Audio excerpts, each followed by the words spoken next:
No. Hello to you. Hello, hello, hello. Right, press the wrong button again. Hope you're all doing well. Welcome, welcome, welcome. Thank you so much for being here. Lee, good evening. Nice to see you. Hope you're doing well. Sure you're looking forward to the weekend. Mark, hello, hello. Also, Bits, hello to you. Sorry, I didn't say hello earlier. Bits, good evening. Cannon Pluck, hello. Avenger, hello to you as well. Luke, hello. Stickfigure, hello. And Real Tyragoth, hello to you. What does this button do?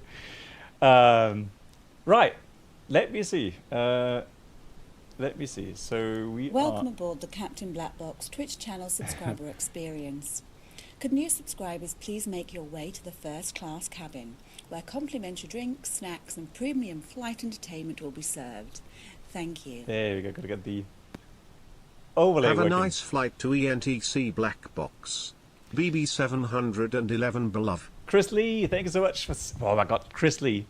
I have to say, you know, again, whenever I see people come in here and, you know, showing this long-term support, I mean, that's, again, 76 months of support on this channel. Chris Lee, thank you so much for that. Absolutely incredible. And yes, looking forward to the flight as well. Well, we talked about this last time, didn't we? When we arrived here a couple of days ago, it was actually really beautiful. It's just a bit cloudy, but no rain. But I was talking about the fact that apparently they have like 200 days where it's raining. Maybe not completely, but maybe, you know, just a shower or something. But literally 200 days per year, there is some sort of precipitation here in Bergen. Hello, Lilienthal. Nice to see you. Luke, hello. Nadak, hello. And on YouTube, hello to PR7 and Holger. Moin, moin, guys. Hope you're all doing well. Hope you're looking forward to the weekend. Quick word up front. Yes, I am still fasting. Day 5, almost done. And I feel okay. I feel good, actually. Been doing some sports yesterday and did a 1-hour hike today. And feeling good. The only thing I'm feeling is like my brain is on slow motion. It really is. So I already have an excuse for the landing in Tromso later on. So if I'm lost for words or if my reactions are a bit slower than normal, it's because I'm fasting. Anyhow. So we are flying today from Bergen to Tromso. I'll give you the quick briefing overview in a minute. Let me first of all go into the aircraft and let's see what we have in store today. Is it really? So 424 days in Cavan Island. Okay, so they can even top that. Yes, I'm from Germany. Yes, I live near Bremen, northern Germany. Moin moin. Yannick, wie geht's?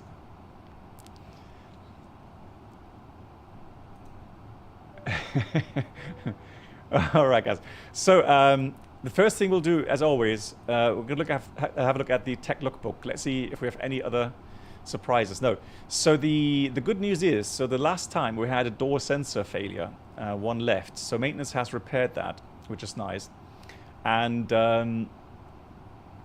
this is still from the old flight, and this is also a previous flight. So that QR maintenance status page message is still there. Fault history, you can see that resolved level 1 defects. That was the door proximity sensor fault. So maintenance has repaired that, which is nice of them. Flight history, our landing rate. Oh, that's weird. Why didn't it log the flight? Oh, that's a bit strange. Yeah, it didn't log the flight here to Bergen. That's weird. I've got to report that, I guess. However, there was one question, and maybe some of you are still struggling. Those that have the FSLabs with that tech look now, maybe some of you are wondering about MEL. There was one question today in the Discord, and he's probably not the only one that has issues sometimes. So he was asking about a MEL item he had today. Quite interesting one. Let me see if I find that. Okay, so he had a question regarding MEL. he got the aft cargo door sensor in up. So let's have a quick look at the MEL item there. So documents,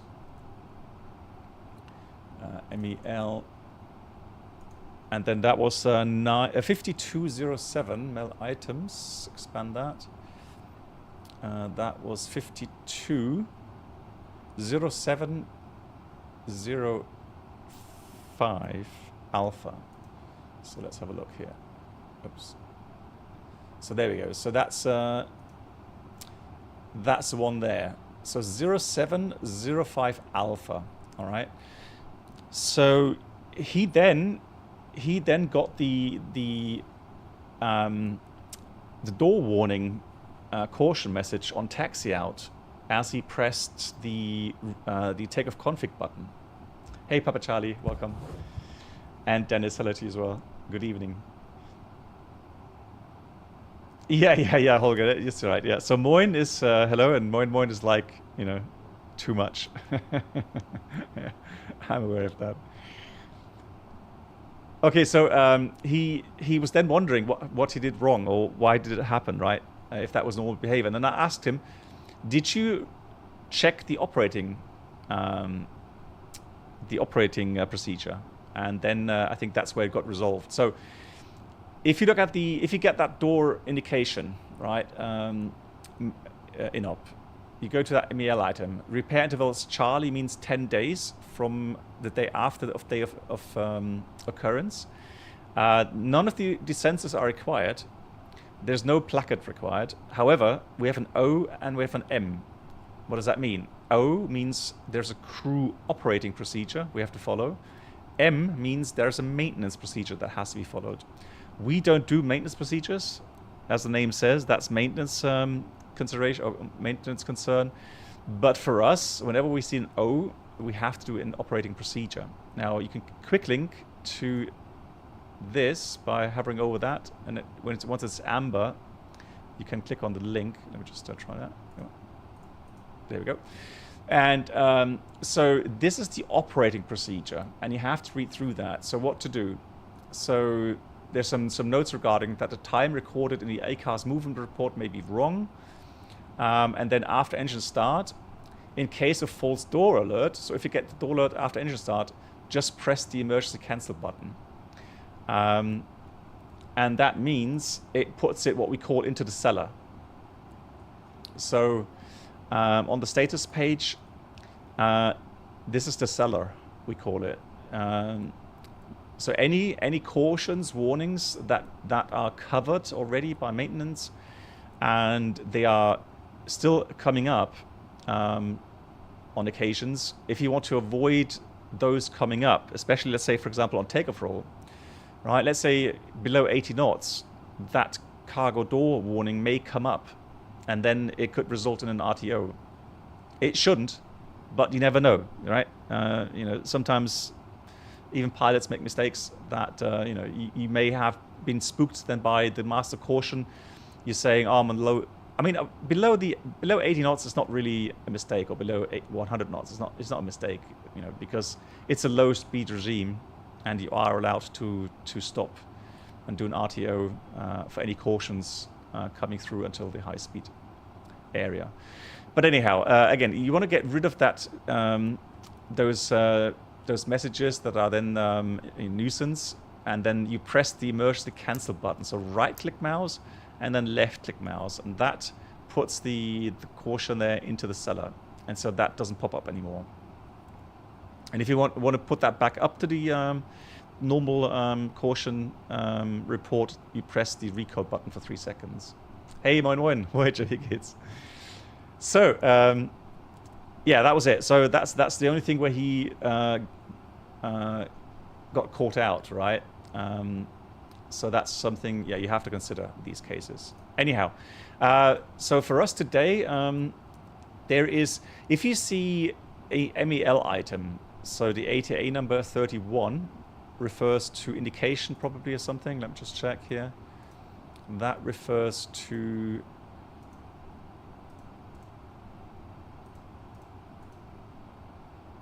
indicating recording systems.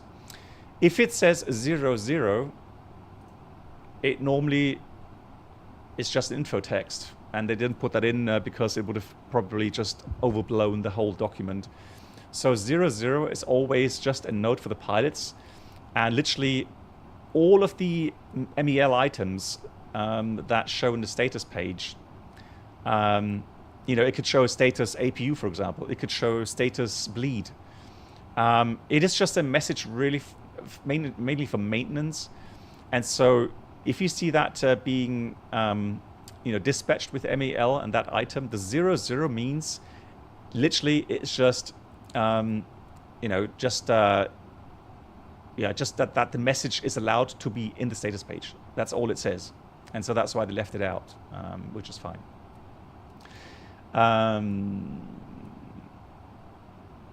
Okay, so let's see. Yannick says, quick Google search says Des Moines Moines would be more polite than just Des Moines. Okay, I had to learn on vacation that one Moines is enough. Yeah, that's you know, that's a northern Germany thing. I wouldn't take that too seriously, if I'm honest. So Airbus changed the RTO philosophy. Now you abort takeoff for every ECAM until V1. Really? I mean, I've been gone for 1 year. A little bit over, actually a little bit over 1 year from the Airbus 320 fleet. And they changed that? Interesting. I have to ask some of my colleagues to see what they've heard. Okay, so now that we've accepted the technical logbook and we have accepted the aircraft, as always, let's go through the preparations, and we'll go through the weather and the briefing package in a minute. I've already seen, so time en route is 1 hour 38 minutes. Hey, Carbon Bell, greetings. Nice to see you. Happy Friday.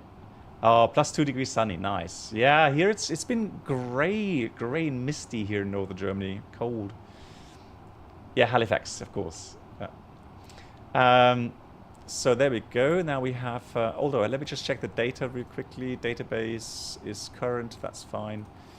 And then we have welcome aboard the weather. Let's do the wind request. Channel subscriber experience. Hey, Alex. Could new subscribers please make your way to the first class One cabin, where complimentary drinks, snacks, and premium OFP data will be served. Thank you. The whole block fuel is 8.1. Taxi Good fuel evening, 270 Captain. is fine. How are you? I hope you're doing absolutely great. Oh, that's kind. Alex. BB711 beloved. Alex, thank you so much for the 29, and I'm doing well. Thanks for asking. Yeah, the fast is going very well. 5 days now, almost completed, and feel good. Feel energetic, although just my brain is a bit slow in some moments. We're going to depart at, let's see, that's 13. I'm going to change the time just a tad so that we have at least the minutes correct. There we go. And so we're going to depart. The reason why I'm not on lifetime, guys, is because it's just going to be just, you know, completely dark. And there may be the option in Tromso to fly that circling approach. I'll get to that in a minute. Oh yeah, VATSIM. I've got to get log on VATSIM. I forgot that. Is anybody flying along? Like as always, feel free to join. I am on VATSIM. And if you're wondering about the routing, I'll post that.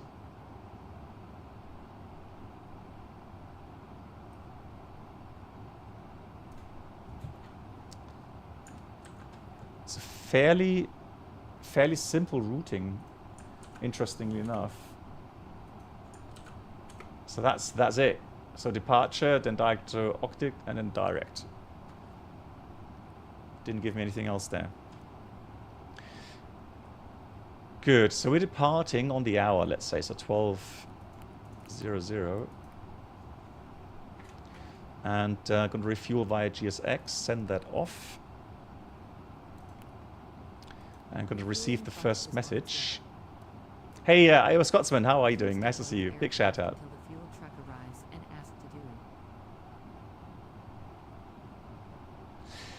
Yeah, so the GND is SAVC means ground service required. I'm not so sure. So what we can do? Let me just check something here real quickly. All right.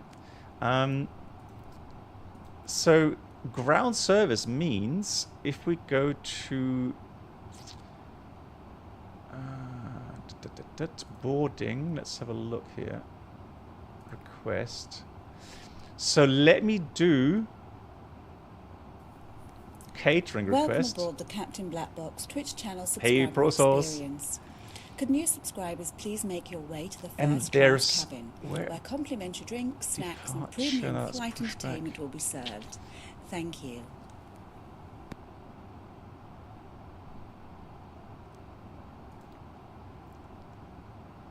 And ProSauce, thank you much for the 22. I hope you're doing well. Happy Friday. There should be another menu somewhere where we can request servicing. So let me have a look here.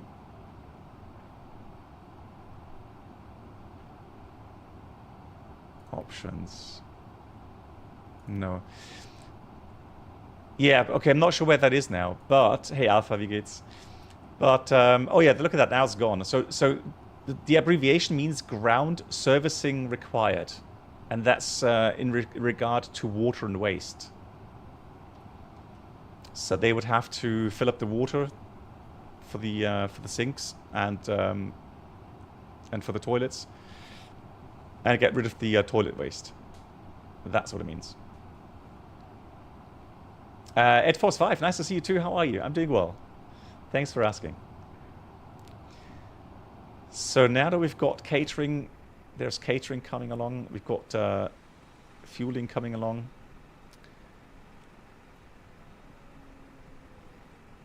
Very nice. And that means, let me just quickly have a look at the briefing package and fill you guys in on what's happening today. So the flight plan is from Bergen to Tromso, and we're expecting a flight time of around about 1 hour 35 to 1 hour 40. We have cost index 15. We are estimating, we're a good load, 100, so 17 tons of load, zero fuel weight, 66.5. Departing to the south, it says, and then arriving also 1.8. Now, I'm not 100% sure.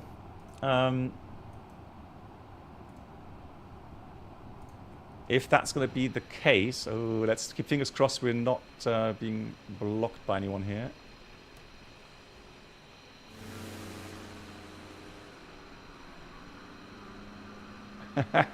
He's in a hurry.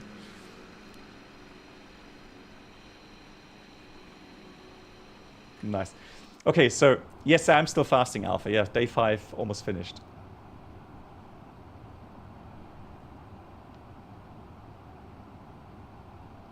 Yes, Peter, how are you doing?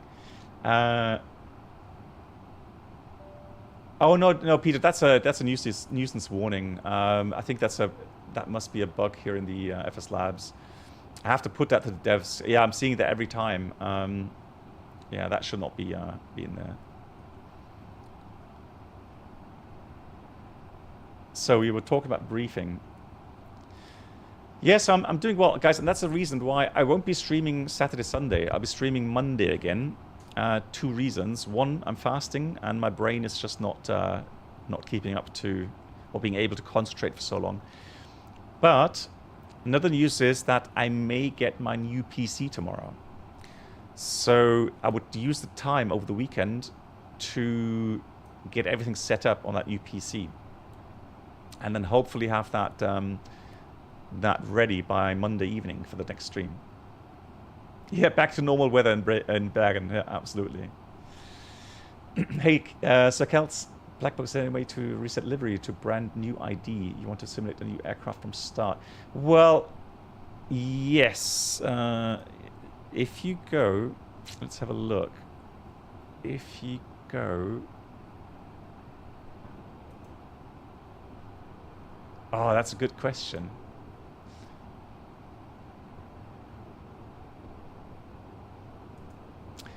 I have to... I'm not 100% sure right now where that is, if that's in the MCDU.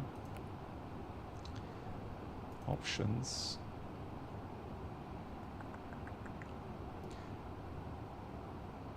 Yeah, I tell you what, Sir Keds, are you on my Discord by any chance? It's in the MCDU.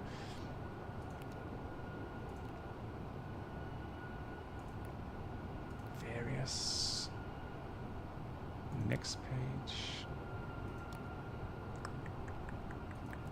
Hey, Krishu.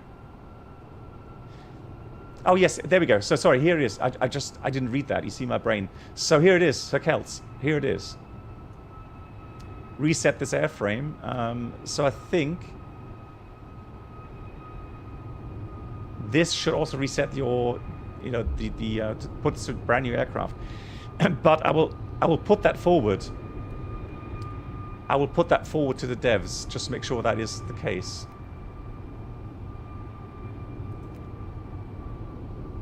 Yeah, cool. Where was I? Briefing. Yeah, so the Alton Airport is Echo November Delta Uniform. Has a 2,700 meter runway, I think. Localizer and an ILS approach. So we're going to check the weather now. So we have Polaris Sigmet. And it says severe icing forecast. And the good thing here with the FSLabs is if you go to your Navigraph. Oh yeah, the specs. So I'm getting a AMD chipset now. So AMD CPU. So 9800 X3D.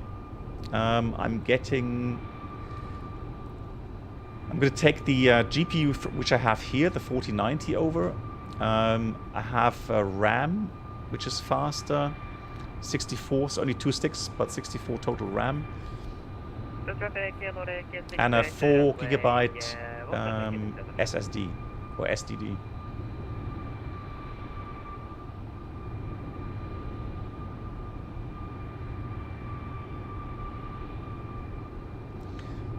Yes, Pilsnerish, I'm not sure if I'm going to be able to do that over the weekend, Pilsner, but I'll keep that in mind for next week. Yes, so it's 4 terabyte. Yeah, you see my brain. 4 terabyte.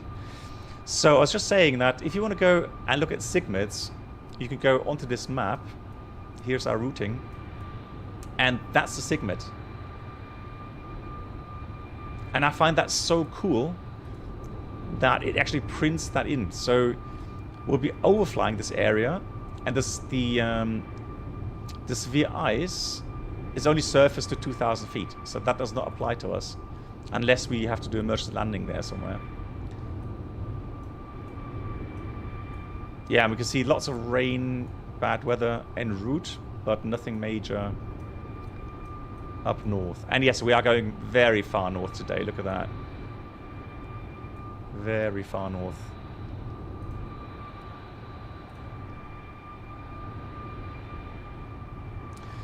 No, I'm still using SimBrief.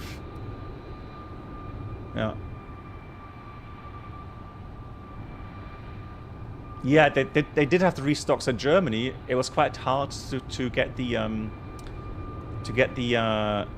chips. But yeah, I've got it now, so I'm happy. They sent off the PC today, and with some luck, it may arrive tomorrow, hopefully.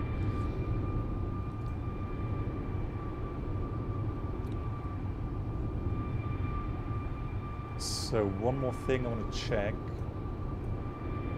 Yeah, so we don't have any clearances here. So I'm going to check the weather really quickly to see what we have as a departure route.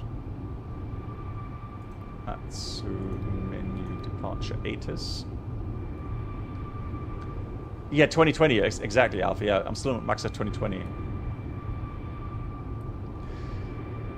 Yeah, true north. Interesting. Yeah, interesting question later on. If we do get the true north indication up there. So let me get the METAS. ATIS, of course, doesn't work because there is no ATIS here. And there's the META. Currently, Bergen has 228.8. So it will be a southerly departure. Rain, 9 kilometers, 6 degrees. So that means no need for de-icing today. QNH 1015. And then we've got tempo 2000, rain, drizzle, mist, broken 500. So kind of yucky weather here today. Cool. All right, so that's the Sigmet out of the way. Let's look at the destination. So Tromso. So currently they have 040 at 4. The good news for us is it's cav okay. It's nice and cold, dry, cold air. And on the remarks, it says wind at 2,600 feet is 160 at 12, which means that we actually can do that circling approach today in Tromso. So we can go with the approach. And where is it? Oh, they don't publish that here, do they? Okay, so I'll take. Let me check the Lido charts. Let me check, because surely the Lido charts, they should have that circling.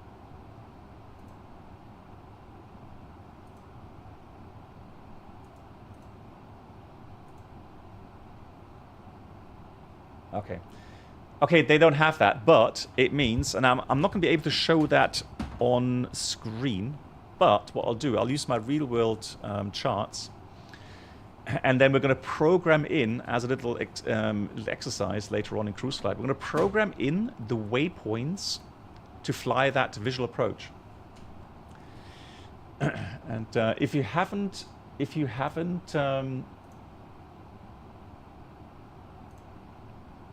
seen that approach IRL, there was a video from German, is also Captain, Captain A320.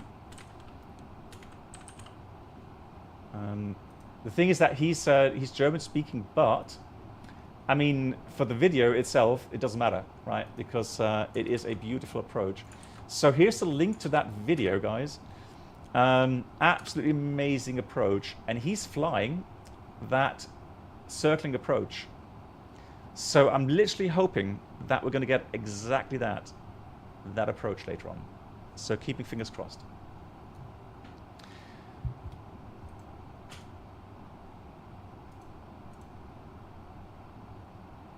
Cool. Yeah, that's what we're going to do. So then, what else do we have?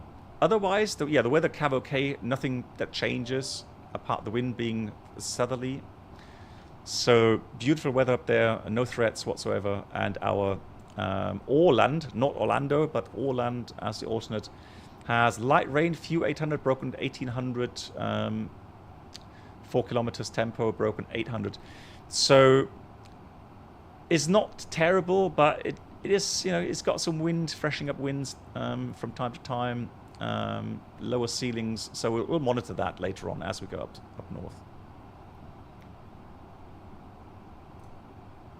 Apart from that, let's check the outages, GPS outages, all good, nothing there to worry about.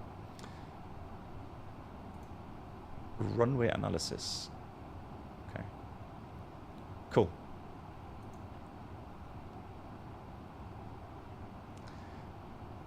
Yeah, that approach is amazing. Is amazing, absolutely. So I'm just gonna put in these values here. We've got 8.5 or something? 8.1. Is he finished fueling? Must be, yeah, he is. So they finished fueling, finished catering. That means we can start boarding as well. Didn't I see more fuel?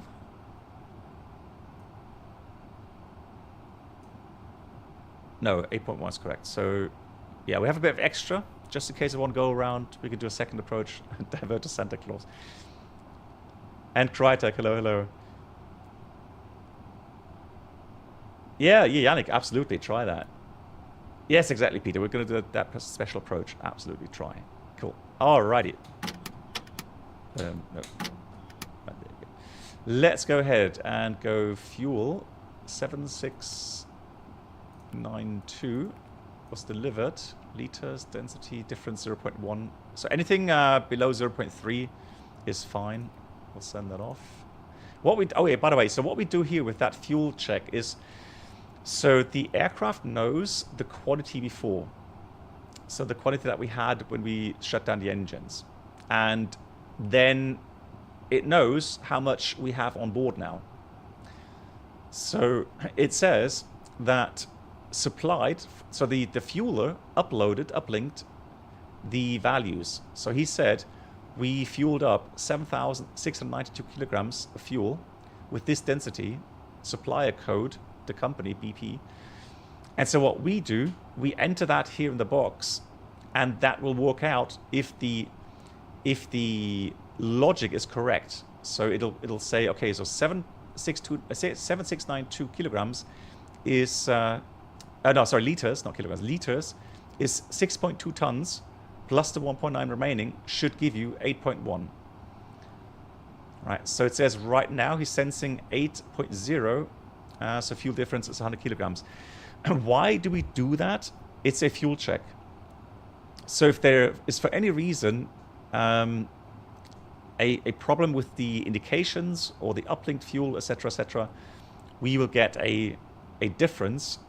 And if it exceeds a certain difference, it's different for the 319, 320, 321. But I would say 300 kilograms is fine. So 0.3 is fine as a fuel difference. If it goes above that, something's wrong, either with the sensors or with the supplied fuel. And what has to be done then is the technicians have to come to the aircraft and pull the dripsticks. So the dripsticks are below here.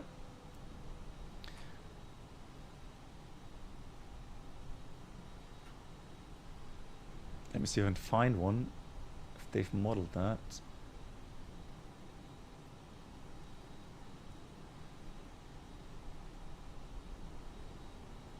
I'm not sure if they modeled that, but somewhere underneath the wing here, there are connected sticks that you can, so you open a cover and you pull out a stick, and it's called dripstick. So they pull it out,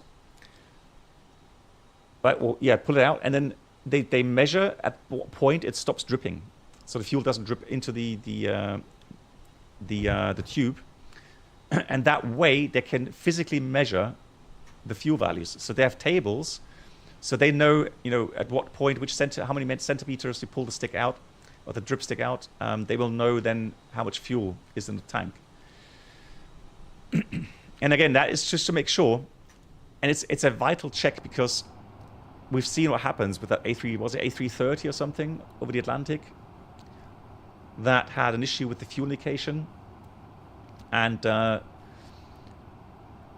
no, not the fuel indication. That was the aircraft that landed in the US somewhere on a, was it a racing track or something? So they they messed up the the whole fuel calculation thing, I think. So if in doubt, we call maintenance, and they can check visually with these dripsticks. So yeah, so Johnny says official name is magnetic level indicators. There we go. Right, we call them dripsticks.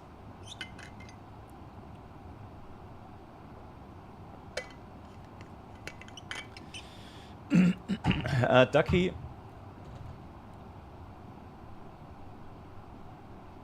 It's just a download folder, Ducky.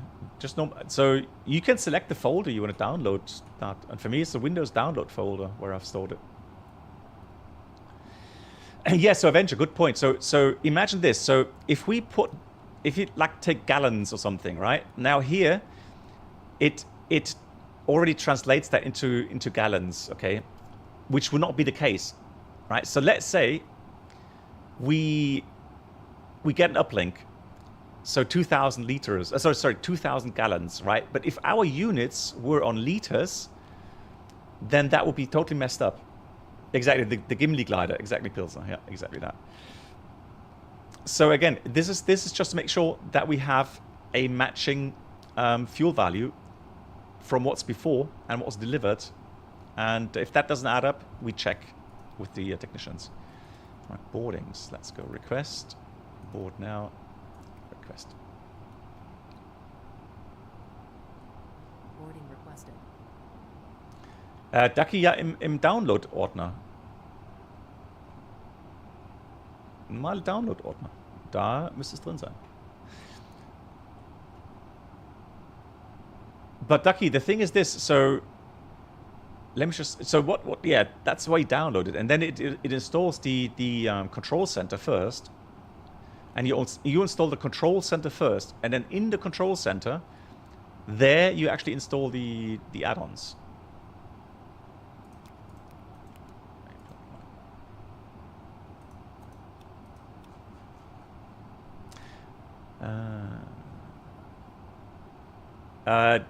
What anti-aliasing and upscaling? I'm using TAA, and I'm not using upscaling.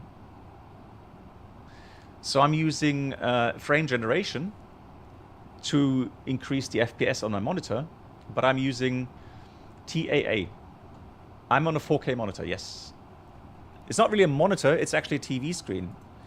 So if you look at the picture down on the bottom right corner there, that is my setup. So it is a big screen.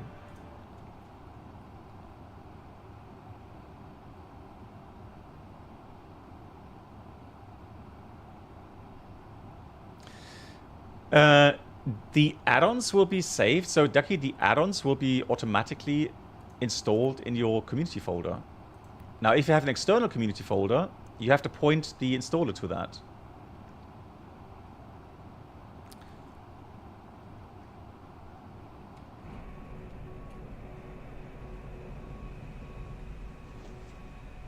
I was sure I changed that to containers.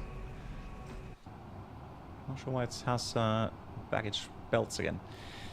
Anyhow, so the alternate value, alternate fuel for Echo November Delta Uniform is only 800 kilograms. So it's a short flight to the alternate airport, which is nice. So we're going to enter 0.8 in here. So now we have about 28 minutes extra time. Passengers boarding starting. So passenger boarding starting, fantastic, which means it could be a bit colder right now, all right? So let's go conditioning. Oof! Ay. Okay, sorry. Oof. Passengers obviously don't like the cold, right? So they don't like it when it's plus 30 degrees, and they really hate it if it's only plus 6 degrees. Ladies and gentlemen, welcome on board. So let's start the Please APU. place your large bags into the overhead locker, wheels first, and keep your small items under the seat in front of you. Good thing is, These include laptops, IRL, you have flight attendants, duty-free and loose items of and they will shout at you Once you have safely stowed at some point, give you a little nudge to switch on the APU and the air conditioning. Excused. Yeah, it's freezing, yeah. So, right, I've got overhead panel. Got to do that as well. That is good, that is good, that's alright.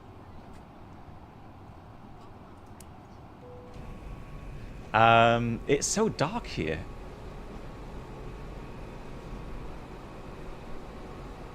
But it doesn't matter. We can still do the circling approach at nighttime as well. I mean, that is allowed, so that's not a problem. So we can do that. Right, APU is running. Yeah, we're going to change that. Don't worry. Right, look. Gonna be nice and comfy and warm for you guys, and for me as well. Thank you. Yes, Ducky, anytime. Yes, please do. So Ducky, if you're not already on my Discord server, actually, let me ask you, Ducky, are you on my Discord server already? Yeah, feel free to ping me anytime. All good.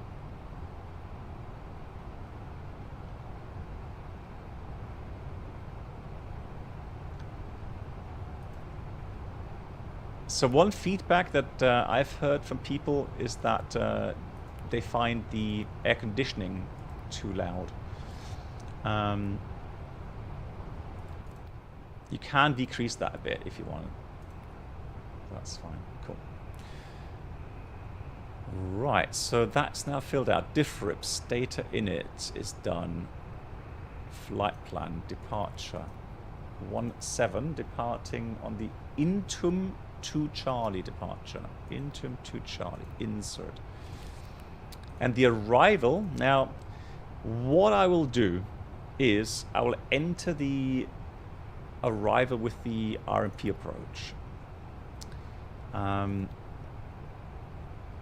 it's interesting, it had lots of different approaches in there. What did I miss there?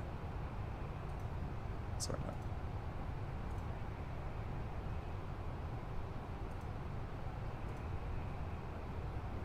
Yeah, so it doesn't have all the approaches in here. It's strange. It has many approaches in the MCDU.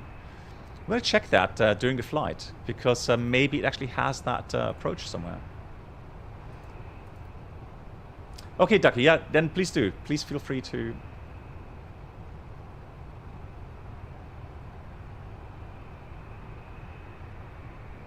No, Voyager, no. We'll do that at night time. It should be beautiful. Because maybe we're going to see some northern lights or something. I don't know. We'll see.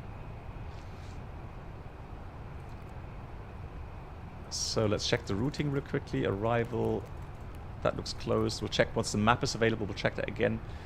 RATNAV for departure. Now we are departing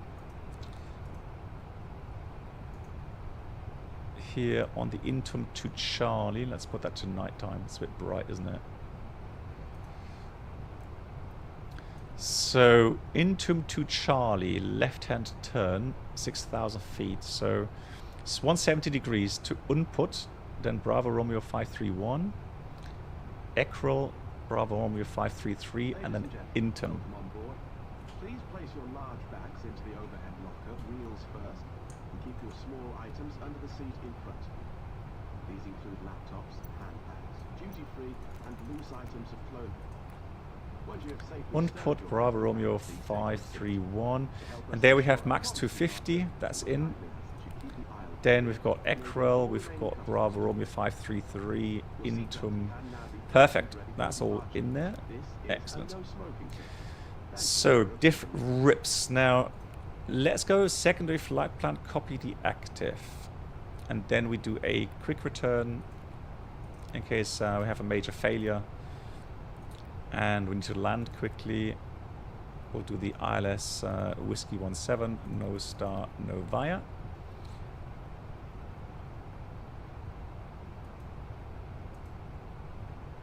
And for the engine out procedure, Echo November Bravo Romeo.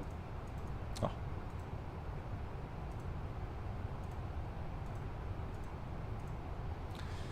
So we've got NADP 2, engine out. It's just straight ahead 15 miles. 15 though, not 25. 15 miles to hold. Okay, we can enter that as well. Yeah, Cannon Plug, you're right. Cannon Plug has a good point. At this time of the year, there may not be any daylight up north anyhow, or at least not much, right? Correct. So that's 169 degrees, and we'll do that to 15 miles for the engine out. So now the only thing that's missing is our performance, and we're going to do two things here with performance. So first of all, I'm going to calculate the landing performance to make sure that we can do a quick return, and we do this IRL so that we don't have to do that during flight. So let's say if an engine fire or something, you have to land really quickly. If you do this on the ground, then you know already that you can land. So you don't have to do that during the flight, which frees up your workload, right? So landing weight is going to be a bit more.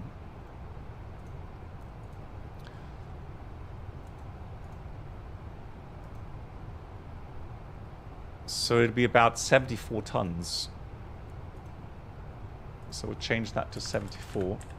It's still a landing weight below max landing weight, so 77.8 is max landing weight. We've got 74, which is fine.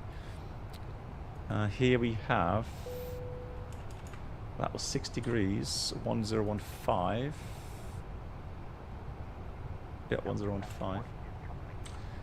So boarding is completed, wind calm. Anti-ice, definitely. We need both, maybe.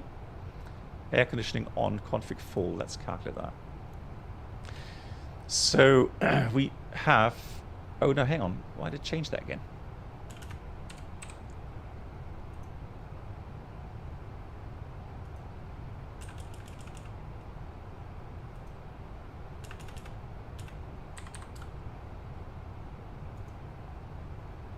There we go. So we have 2,700 meters available. Although my document says 2,550. But with automatic medium factored... Well, actually, in emergency, I could take max manual anyway, so I could even take the in-flight landing distance if it's an emergency. So definitely, we can return we've checked that, no problem at all. I'll change that back to Tromso for later. Here's the load sheet, so we finished boarding, which is nice. And here we have our departure. We're going to take full length. And obviously it is wet, no doubt about that. 74.5 is fine. That's the correct MAC. Now, for the weather, we could have both. We could have engine and wing icing. So I'm going to calculate that with both. Optimum config flex is fine.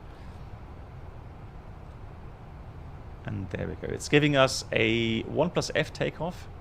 Stab trim 0.7 up. Flex 46. Oh yes, and guys, and my dear moderators, could you please remind me, after arrival in Tromso, I want to show you something cool and funny. Alright, so remind me, alright? I'm not going to spoil anything, but remind me that we could do something funny with the FSLabs, alright? Where do we get... I have my sources, Step Up. I have my sources.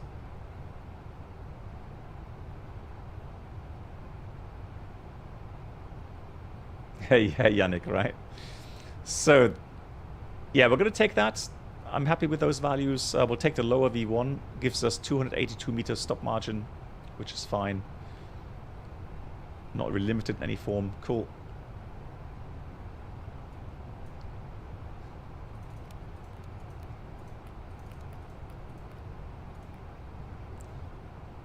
Oh, what was the engine out acceleration?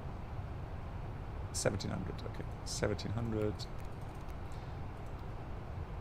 And then uplink the data. Yeah, 151, 5457, flex 46, 1. Excellent. Cool. Let's make sure we have...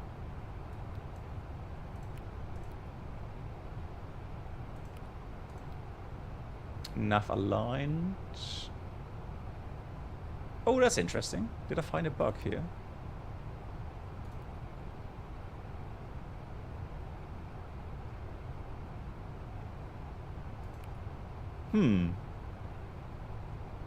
It's not flashing, it's aligned. Oh, hang on. Oh, disregard. No. So, guys, this is something typical for FSLabs. Do you know why it takes longer now for the alignment than it normally does? It did take a lot longer, like 3-4 minutes longer than normal. Do you know why?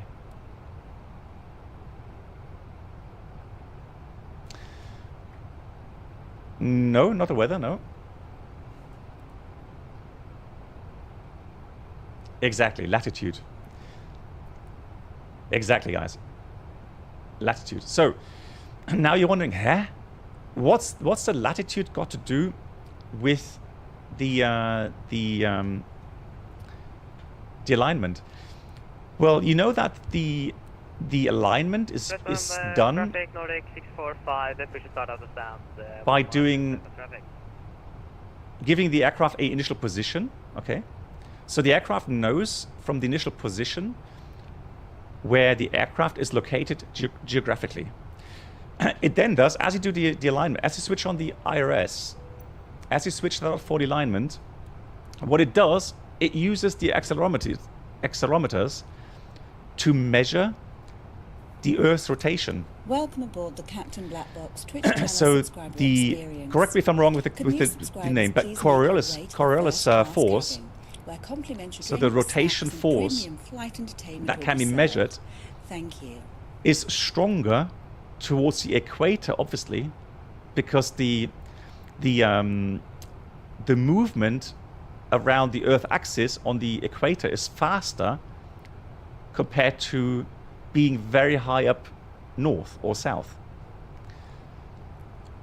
So that's why, since the acceleration or the Coriolis forces that you have up here further north is less compared to the equator, it just takes longer for the whole alignment process, right? So in order to get a good alignment compared to when you are near the equator, it just takes longer. And it fascinates me. I was so confused right now why the alignment didn't finish. But yeah, that's just simply, it just takes longer here. Yeah, again, it's these little things that I'm fascinated about that are being covered here. Coriolis Force, yeah, exactly. Kenneth, thank you so much. And Rayan, exactly, yeah, because we're so far north, yeah. Thank you much, Ducky. I'll check later, okay, Ducky? Yeah, I will do so. Good. Now I can check that we have good monitor. We have a GPS position because it's telling me the updating is done by GPS. So that's all fine. And then I'll give you a quick briefing. So we are here in Bergen at the terminal. Because we'll do in a minute. And then we will be pushing back, facing north. And then we're going to taxi out Whiskey, yeah, probably Whiskey Delta. Actually, are we 28 or where are we? 27. So we're here. Yeah, we're going to push back facing north and go to taxi then via maybe even Echo Yankee holding point 17. No hotspots there. The SID interim to Charlie, according to the waypoints, climbing 6,000 feet. Sector altitude is very high, so the terrain gets higher quickly towards the north. 5,500 feet. But 6,000 will keep us above that.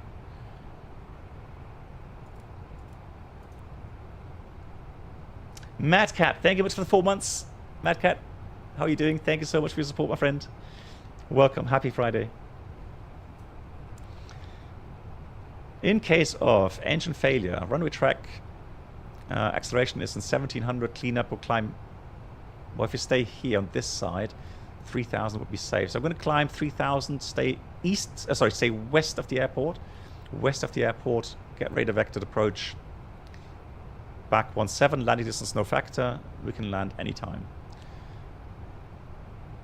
RTO. Oh, yeah, so somebody asked regarding the stop margin. Why does it have a range? Good question, I'll tell you. So, let's put a dry runway. Normally, maybe the FSLabs doesn't do that, but it should. So dry runway, you should not get a range.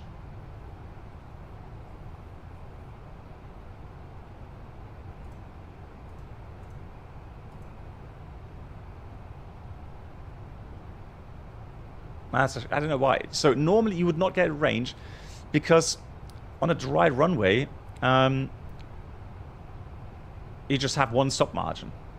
Right?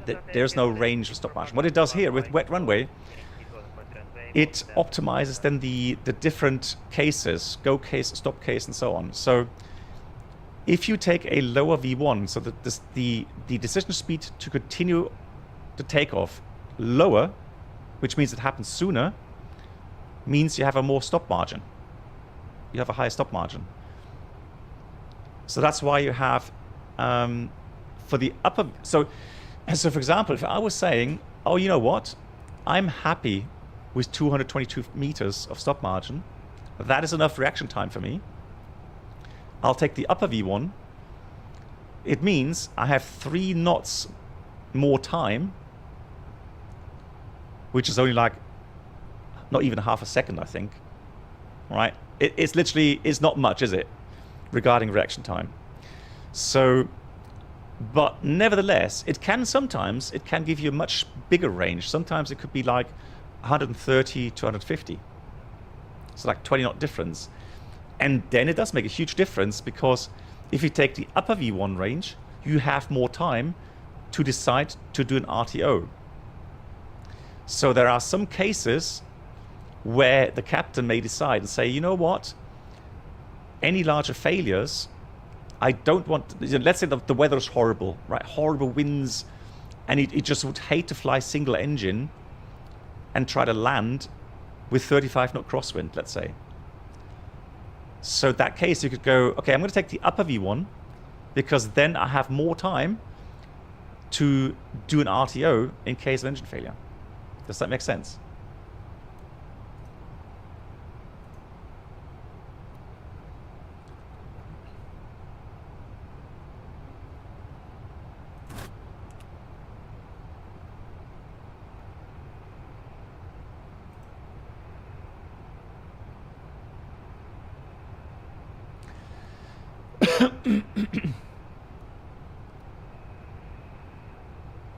It depends on it depends on the conditions, Yannick. I don't have a real-world calculator anymore, so I can't check those values anymore,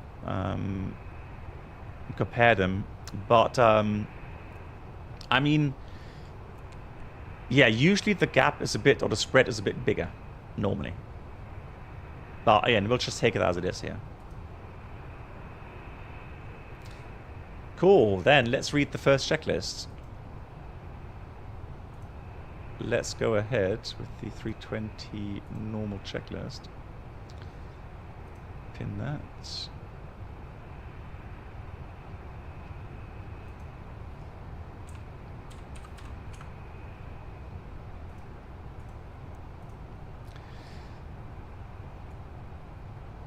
So we have cockpit preparation checklist. Ski pins covers removed. Fuel quantity 8,060 kilograms. And that is balanced. 50 kilograms difference is fine. Seatbelts on. ADIRS. nav, everything's aligned. And Barbaro ref should be 1015, 180 feet, check 3 times. And that's the cockpit preparation checklist complete. Let's get the show rolling, shall we?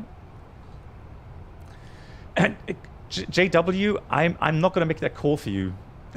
if an add-on, I've never done that. I've never said you should get an add-on. It doesn't matter how good or how bad it is. Well, if it's really bad, I'm going to say no, don't bother. But you know, I just showcase what the add-on has to offer, and then you need to decide if it's worth the money for you.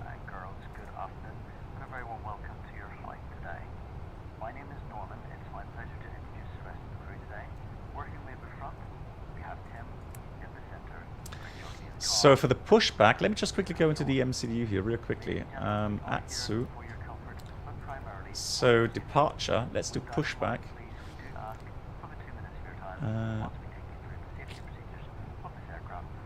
We'll ask him for quick edit once he's ready. No de-icing required, that's fine. Ladies and gentlemen, we now ask for your attention. Before start checklist, parking brake is set. Gonna call for pushback here. We have takeoff speeds thrusts 151, 154, 157, flex 46. Windows doors. Emergency exits at the rear, 4 in the middle. Closed. And the beacon is on. That's the before start checklist. Please be aware that your nearest exit may be behind you. In an emergency, move all cabin baggage on board. Your seatbelt is fastened, adjusted, and released as shown. It must be fastened when the seatbelt signs are on, Can't it? and we Oh, there we go. recommend that you keep it fastened at all times. If the air supply fails, masks will drop. Yeah, so they have many different livery packs and livery related announcemons as well. Hold in place. It's just because I'm using the standard livery right now on that tour.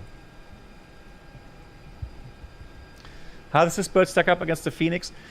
I think system-wise, they are, if you look at failure options, the way the MCDU is simulated, they're pretty much even. The only big difference I feel is in the flight model. Oh god, the reversers. Don't know why they opened. Yeah, I have my thrust levers. So they must have had some residual hydraulic earlier on. Hope they close. And so flight model, I think in the FSLabs is better compared to the Phoenix. At least I prefer it. Much happier with it here. And oh, there we go. We got the option now to change the pushback.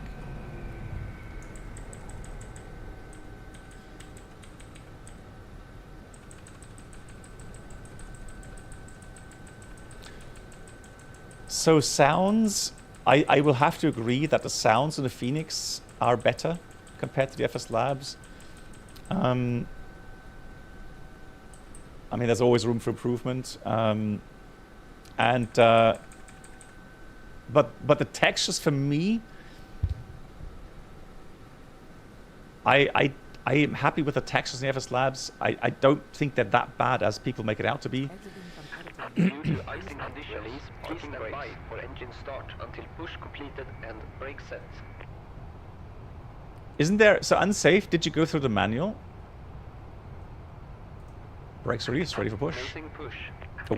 Due to icing conditions, Bergen traffic, wind north 711, pushing gate 27 in Bergen.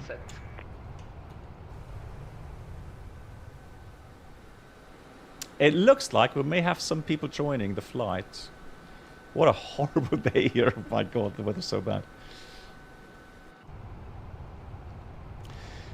Yes, Charles. I think, you know, I think they're just stuck with the control center because they know a lot of customers, old customers that had the FSLabs in P3D would return also for the Microsoft version, obviously. And I think just to make them, or, you know, make it easier for them to adapt, you know, they kept the whole philosophy with the control center.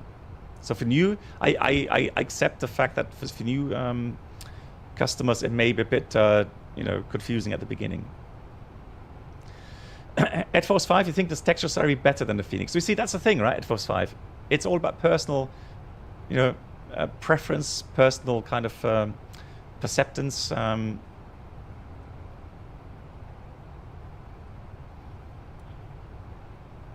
It's in the, so unsafe, the document folders are in your control center document. So let me just show you.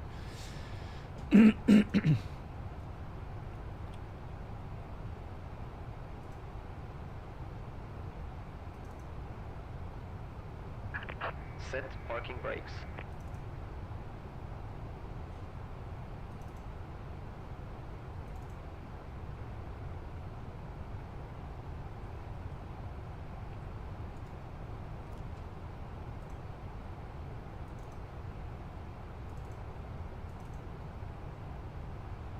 All right, so for me, they should be the same for you, right? So here for me, documents, FlightSimLabs, FSL Common, FSLabs, and then you have documentation. There's your manuals. Now, you can also call up the manuals through the EFB. Documents, you go to tutorials, there, and you have normal procedures. Right. You have the introduction, configuration, hardware setup, and there it is. Disconnected. Bypass pin removed. It even tells you how to set the TCA there. Left is clear, right is clear. Good, thank you very much. See you next time. Engine start. Fuel pumps are on, bleed is on. Good pressure to start.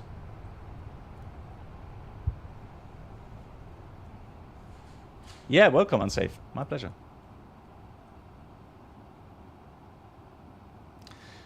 Yes, Yannick, no problem. I mean, like I said, you know, I'm not going to speak. Oops.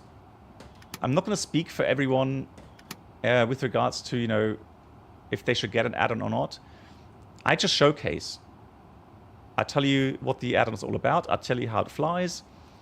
I give you my thoughts, pros and cons, and you decide, not me. I'm not deciding for you. There's the all clear signal.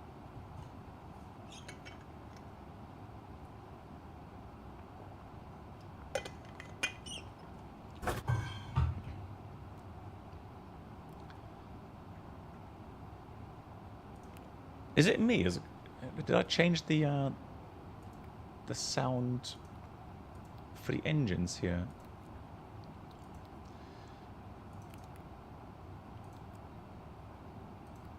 Oh yeah.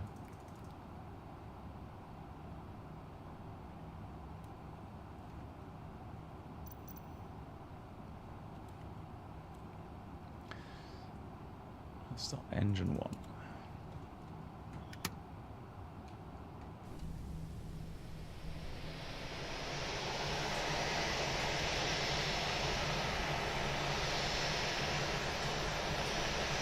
Oh, very important, guys. There's one issue right now. So if you use the FSLabs don't have Sim App Pro running. Very important. Reason being is that Sim App Pro is spamming SimConnect with like 20 SimConnect requests every second. So other add-ons that use SimConnect have issues connecting to the sim. So any sim outside of the Microsoft Flight Sim that uses SimConnect to, inject certain flight models or whatever.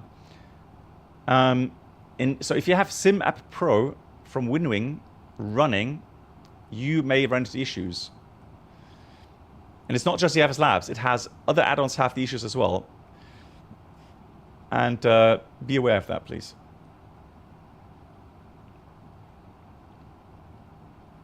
Okay, we've got good engine start. Now, what we're going to do, since it is wet, we're below 10 degrees Celsius, I'm going to put the engine anti-ice on. And now you see already the RPM is increased because of the engine anti-ice. Why is that? Well, right now, bleed air is extracted to the engines. So to improve the stall margin of the engine, it adds a bit of thrust already automatically for you. So that's a normal feature. That. Flaps 1.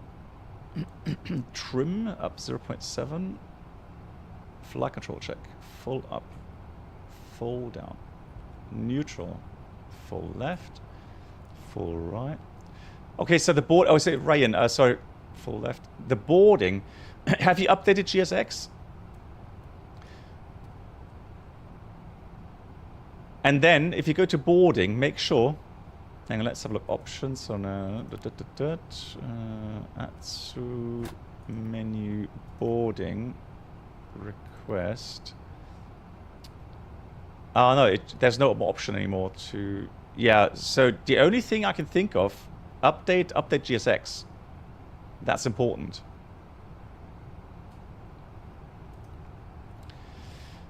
Cool. Let's do the checklist. After start, anti-ice, engine anti-ice is on.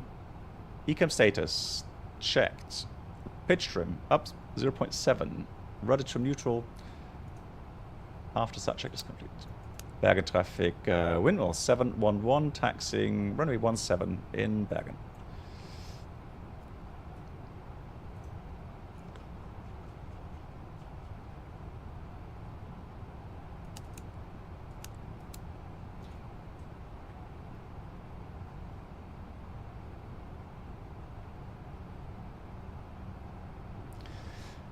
How do I rate the flight stick here? So he's asking about the...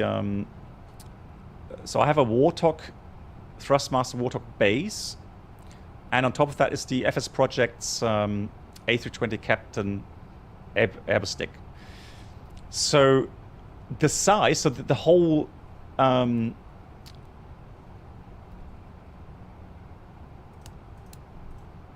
size is actually original, so it's just like in the real aircraft. This one though is not out of metal. That's the only downside, I think. Although the plastic is very strong, it doesn't feel cheap or anything. But it would have been probably a bit more expensive. But it would have been really, really cool if they had made it out of, I don't know, aluminium or something. Then it would have been like 100% realistic. Here's a brake check. Brakes are working. The cabin is already fantastic, so I'm going to do that. Going to get radar predictive winch system on. Now I'm going to do the config tests. Everything's normal. And then we're ready for a taxi checklist. Flight controls checked. Flap setting. Config 1+F. We have radar predictive winch system on and auto. Ecam mode selector is normal. Ecam mode takeoff no blue. Taxi checklist complete.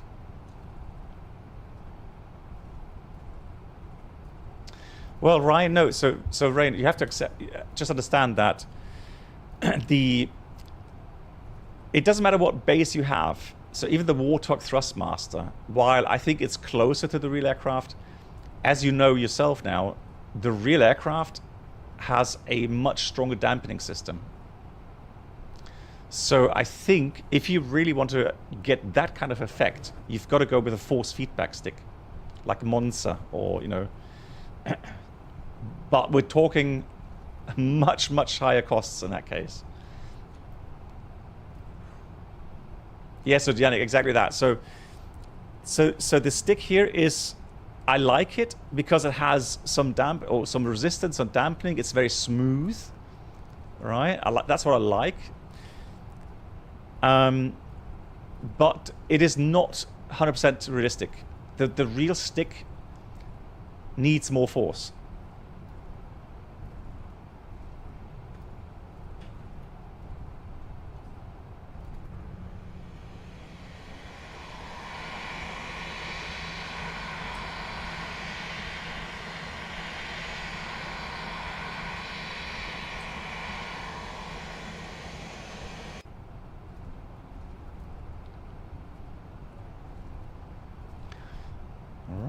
Cool. We are pretty much ready. Everything's done. Conditions still the same. Looking good. 6,000 is set. That looks all fine. Engine warm up 3 minutes already behind us. Valley's looking good.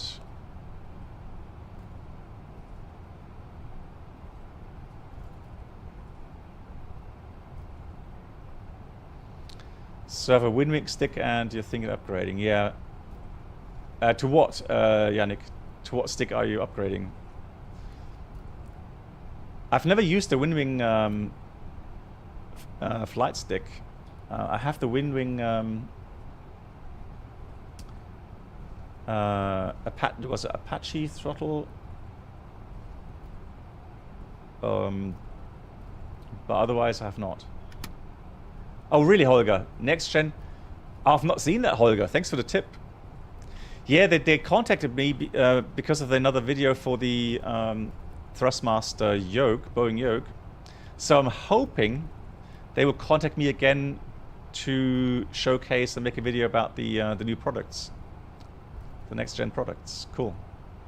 I did not know that it's already that far. I am using the TCA yoke. Oh, you mean, hang on, yeah, I'm using the Boeing yoke. But not the TCA stick. No, the TCA stick, to me, is I don't know, is not what I want to use. Let's put it this way. Thomas. Hey, Thomas, wie geht's? Nice to see you. So I'm going to put on the transponder TCAS. Just make sure there's nobody on the final. That is on above, so we should see anyone there. Looking good. Bergen traffic, windmill 711, lining up departing runway 17 in Bergen. So cabin crew prepare for departure. Line up checklist, takeoff runway. We have 17 full length. TCAS, TARA, and the packs are off, and that's the lineup checklist complete. There we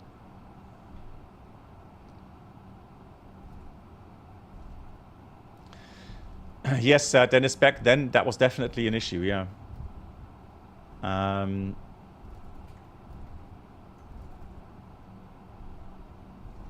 Hey, Josh. Yeah, Josh, I'm happy to hear that you're happy with the product.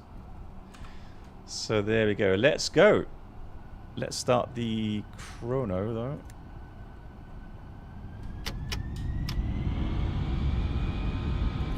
Says Manflex 46 SRS runway auto thrust blue. Thrust set 100 knots.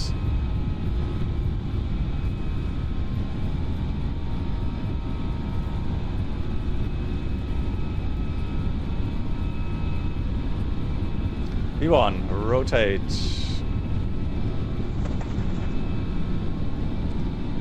Bars rate, gear up. Enough.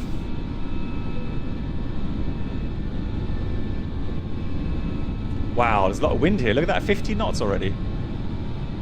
Really have to correct that now.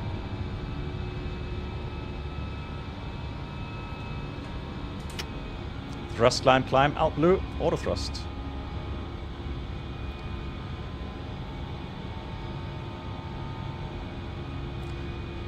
Ladies and gentlemen, please keep your seatbelt fastened while the seatbelt sign is on. We recommend that you keep your seatbelt fastened whenever you are seated. Toilets are located at each end of the cabin. Remember that smoking is not permitted at any time. This includes e-cigarettes. In just a few moments, we'll commence our in-flight service.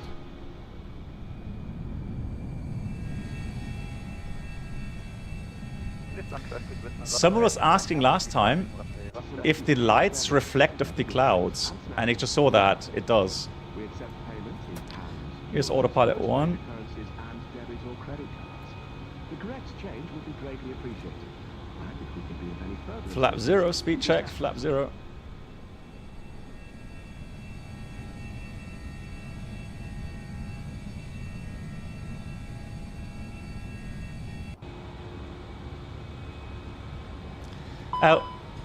Oh, Pax. Yeah, West Air, if you stay tuned to the end. We'll have a look at that, but I don't want to spoiler it, okay? I don't want to spoiler it. So, spoilers recycled. And let's make sure. So here, we've got to check the icing indicator from time to time. To see if we pick up some airframe icing or not. TAT's +6. Right, I'm going to go all the way up to 370. Since there's no control here. 370. Although max optimum 350. I'm going to go 350 in this case.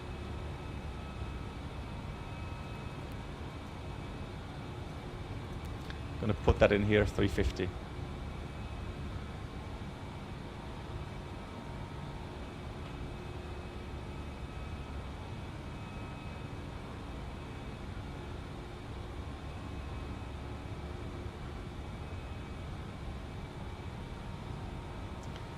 Alright, altimeters. Set standard cross-checked.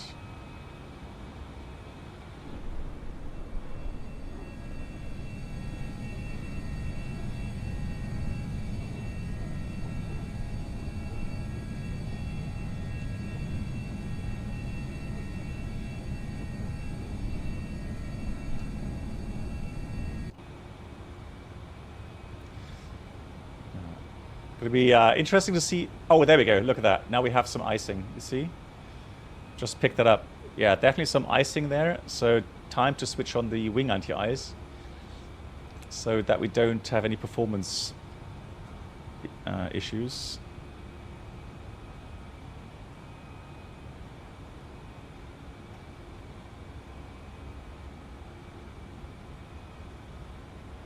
Landing gears up.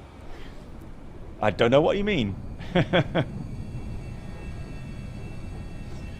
have a short memory, you see.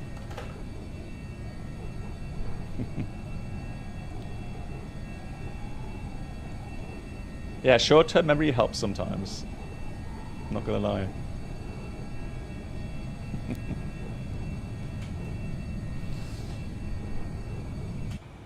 All right, beautiful. We're on our way now, northbound, finally. And what was the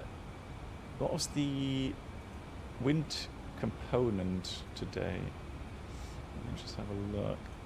Yeah, tailwind plus 24 knots. Nice. Why is your control center in offline mode? Where do you see that? Offline mode? Huh? Never seen that.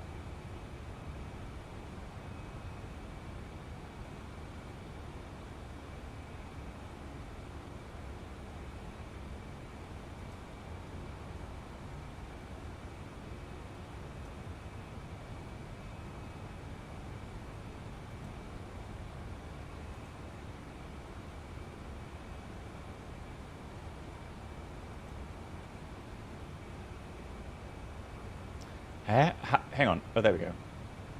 So if I... What's that? I'll just load that. Not sure what that does, but... okay,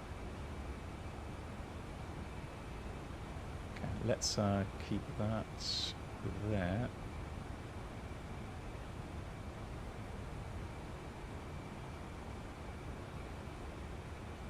Oh, okay, so the FSLabs may have a server issue. Okay, well... Okay. Okay, that explains it, yeah. I guess I was lucky that I loaded in early enough.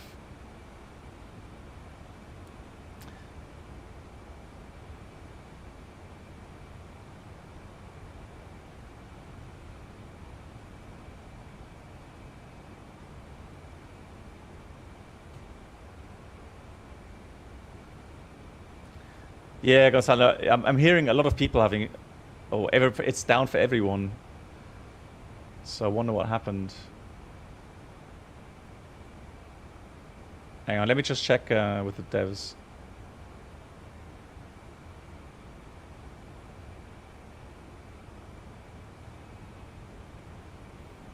Voyager, I just received your message, no worries. Like I just wanted to offer that, just in case you have some time.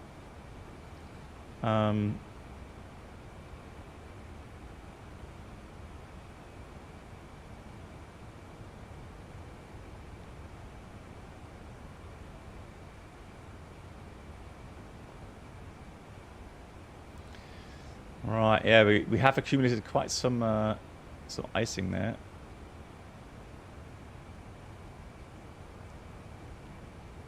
So we'll leave everything running with anti-icing. So for the climb out, let's say we stay in clouds, but once the SAT, so the static or static air temperature, is at -40 or below, then you can switch off the engine anti-ice. Good, we already passed 10,000 feet. It's not that bumpy right now, so yeah, we'll go with the items here. So RATNAV clear, it's already cleared. Then we've got secondary copy active, fix info clear, and then lights off and seatbelts. Okay guys, can you check again the website? I'm getting reports that it should be back. Yeah, there we go. It should be back online again. Yeah.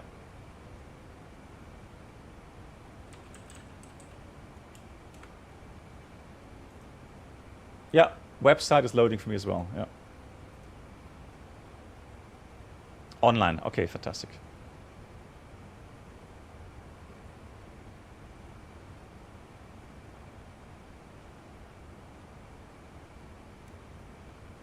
Cool.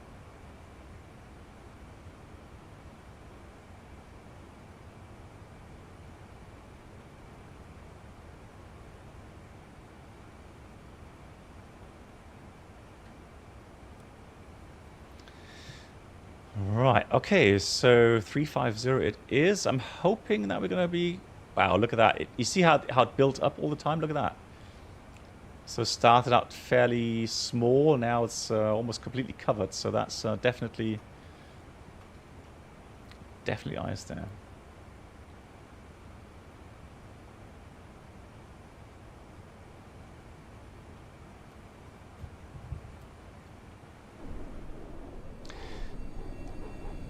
Thing, have I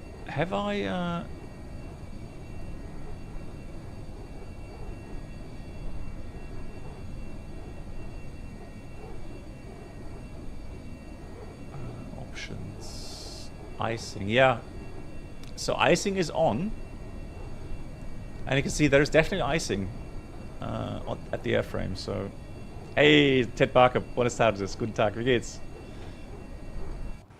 SB2008, good evening, and Ollie, hello to you as well. No, so Rayan, there's no official date of the release of the FSLabs 321 Neo. The only thing that I heard was, and that was communicated, is that once after the 321 CEO is released, they'll be concentrating fully on the 321 Neo. But again, there's no release dates.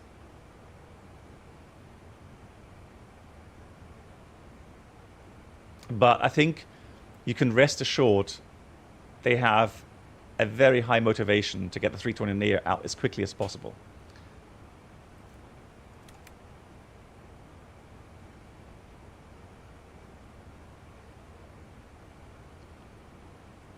Yeah, Ted, I'm only doing one flight today. It's a 1 hour, 40-minute flight for one.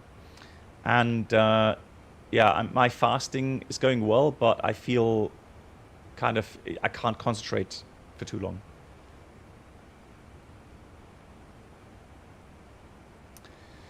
Yeah, wing anti-ice. Okay, so now we're getting to the point. Look at this. So now, in the real aircraft, in these conditions, you could switch off the engine anti-ice. Wing anti-ice, I don't know. I would just leave it running until we're out of the clouds, and there we go. Look, now we're coming up top of the clouds. So once we're outside of the cloud cover, then I would switch off the wing anti-ice as well.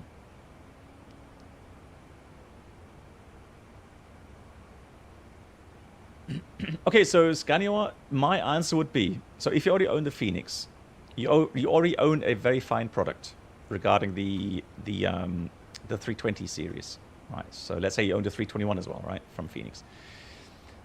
If you are unhappy with the flight model, so if you're someone that wants to have a more realistic flight model, then the FSLabs is definitely better in that regard. That's one. If you're a person that loves more simulation detail, then the FSLabs offers some great new features, like this technical logbook, where it has a persistent technical state of the aircraft. So depending on your livery, which means depending on the time the real aircraft was built that you're flying here in the sim, you have a different behavior regarding the technical issues that can arise. All right. So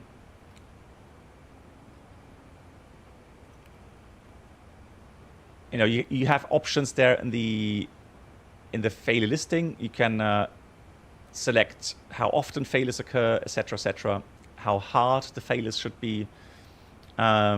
Sometimes when you have a resettable failure, you can change the percentage on a successful reset. All right. So, you know, those are a couple. There's some more features. If you're really interested in all the new features regarding the FSLabs, go to the website. They have a nice demonstration there, explaining everything to that.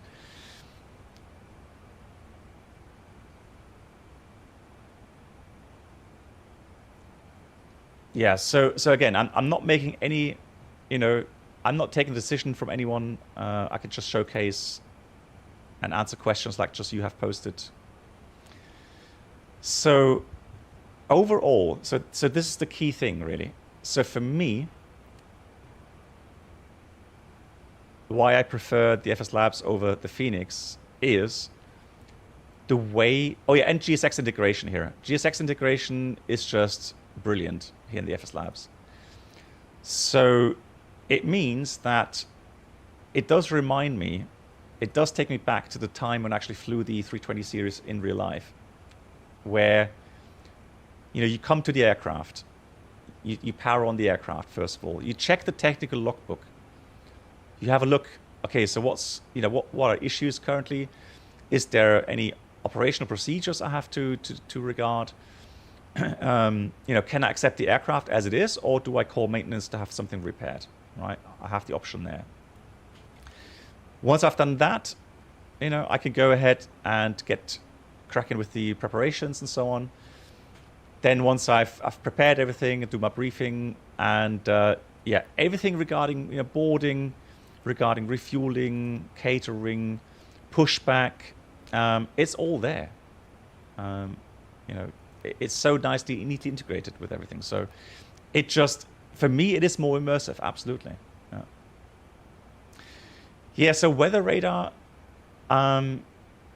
is something where a lot of add-ons don't have it because it prints a very basic 2D model here in Microsoft 2020, which is questionable if it really makes sense to have it in here, right?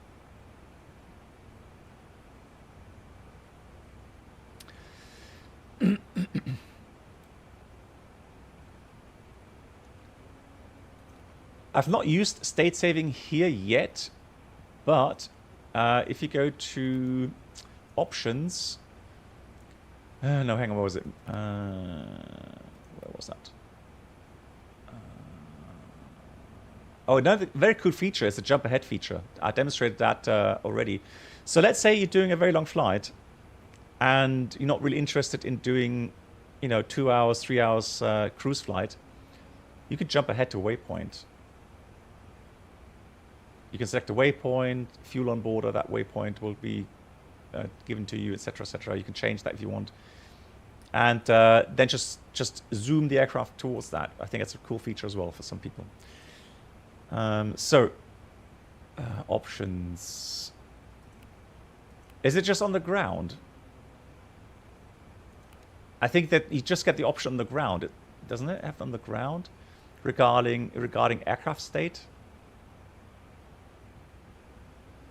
I think so. We would have to look at the next flight.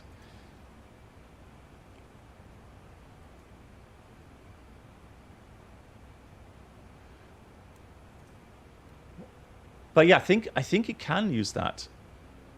I mean, I can ask. Sorry, I'll ask the devs. I'll see if they have time to quickly answer.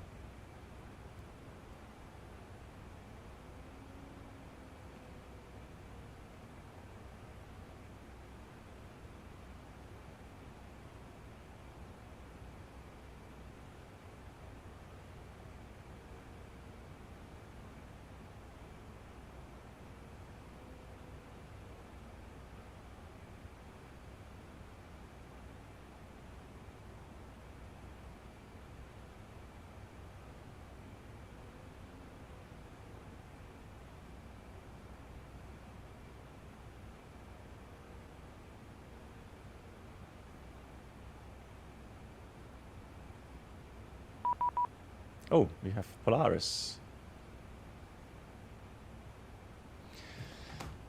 Let's contact Polaris on 118.55.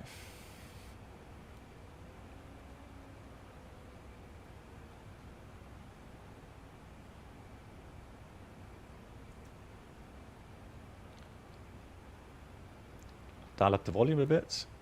Polaris Control, good evening from Windmill 711. We're passing 320, climbing to flight level 350. Engine test going off. Windmill 711, Polaris Control, squawk 5014. Squawk 5014, Windmill 711. Windmill 711 identified. Climb flight level 370. Okay, Windmill 711. If possible, appreciate 350. Currently still a little bit heavy for 370. Windmill 711 copied. Climb flight level 350. Much appreciated. Climb maintain level 350, Windmill 711.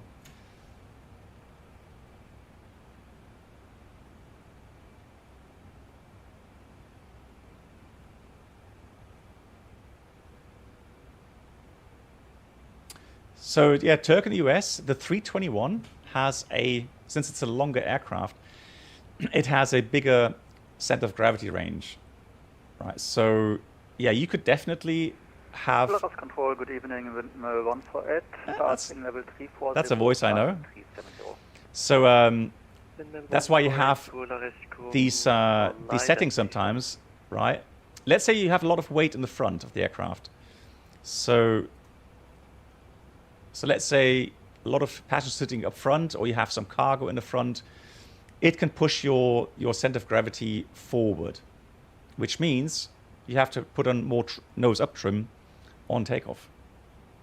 Exactly. So that depends on where you put the passenger and the bags.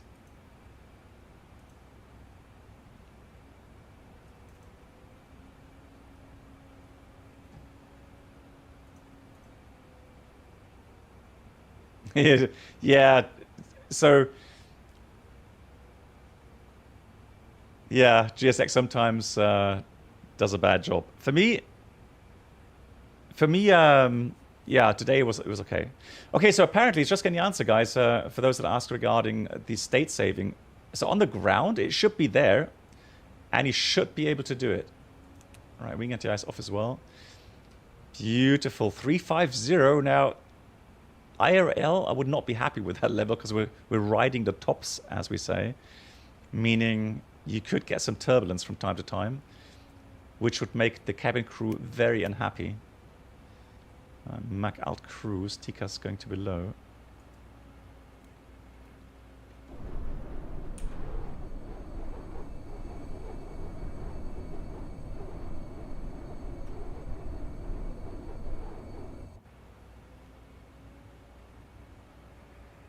Raven 4581, push and start approved, QH 1004.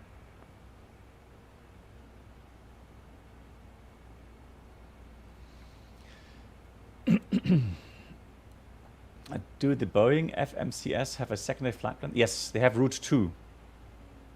They just don't call it secondary, they call it Route 2.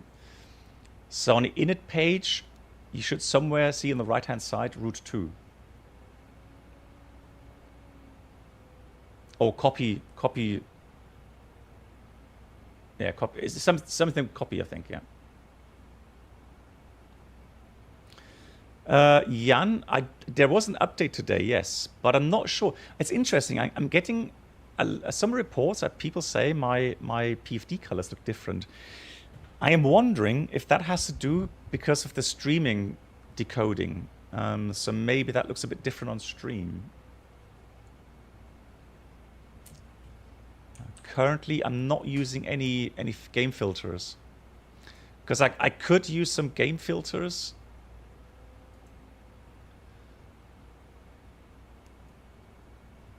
But that's not active right now. 154, Polaris control allow, report your position.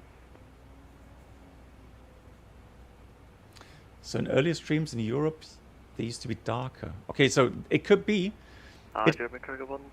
It could be that there was some feedback. 5721. And the devs changed that. It could be.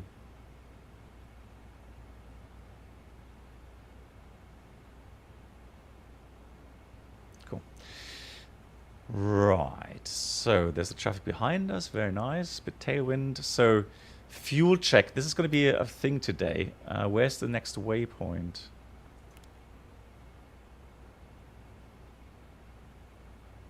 Okay, so that's a long way away. So today, so what we're going to do, we're going to monitor the estimated fuel on board at destination, 3.2 tons. 154, confirm 57.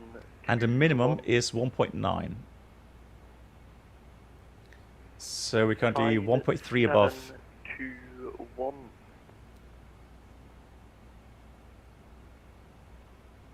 Lasse is controlling? Yeah, nice.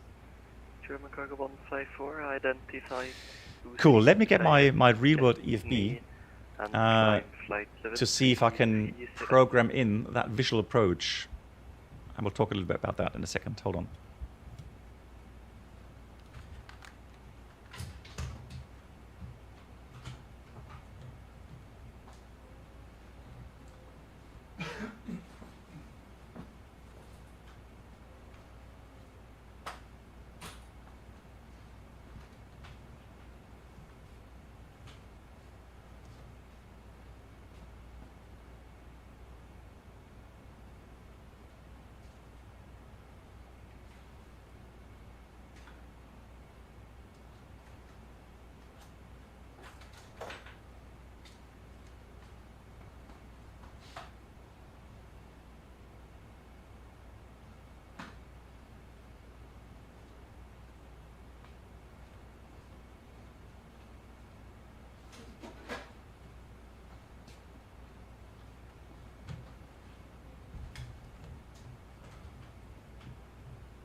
So I hope there wasn't any any call for us, guys.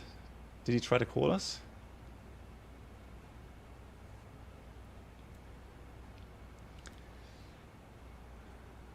So in the meantime, let me get some weather real quickly. AVATSIM menu. Weather. So let's go and get... No, we don't need Bergen. Okay, thanks. No calls. Thanks, guys. My trusty co-pilot's here. Got to get the weather from the alternate as well, Metar. Let's have a look.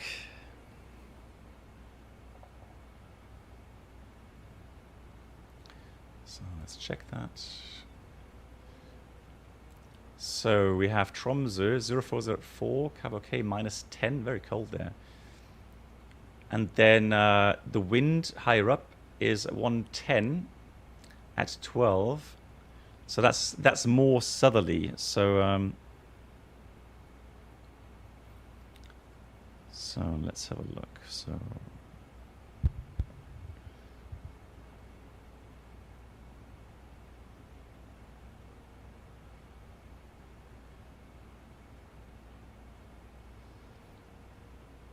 Tromso approach. So we have circle. So for us, it's called circling CFO, company FMS overlay. What does that mean? It means that our company has worked out a approach procedure, which is a circling procedure.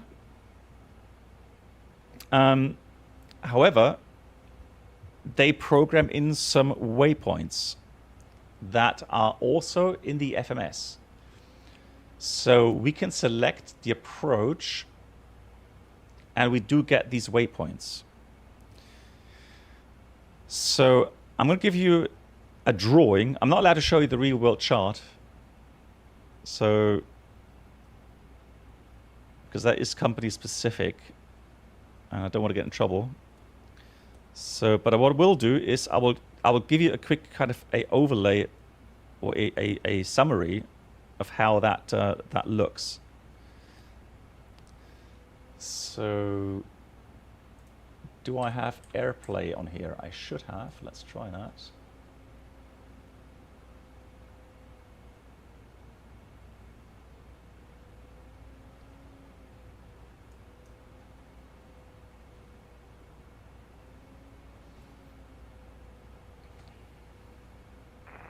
Cargo 154, request level 350.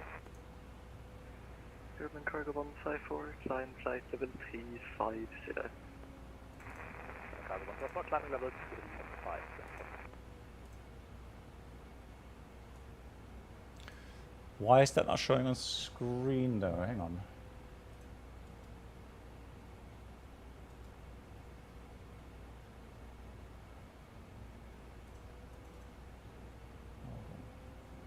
Oh, there it is. Ha!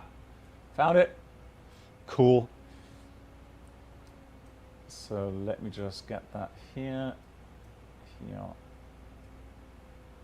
here, and then on screen, I'll make it just, all right, there we go. So time to do some drawing, right?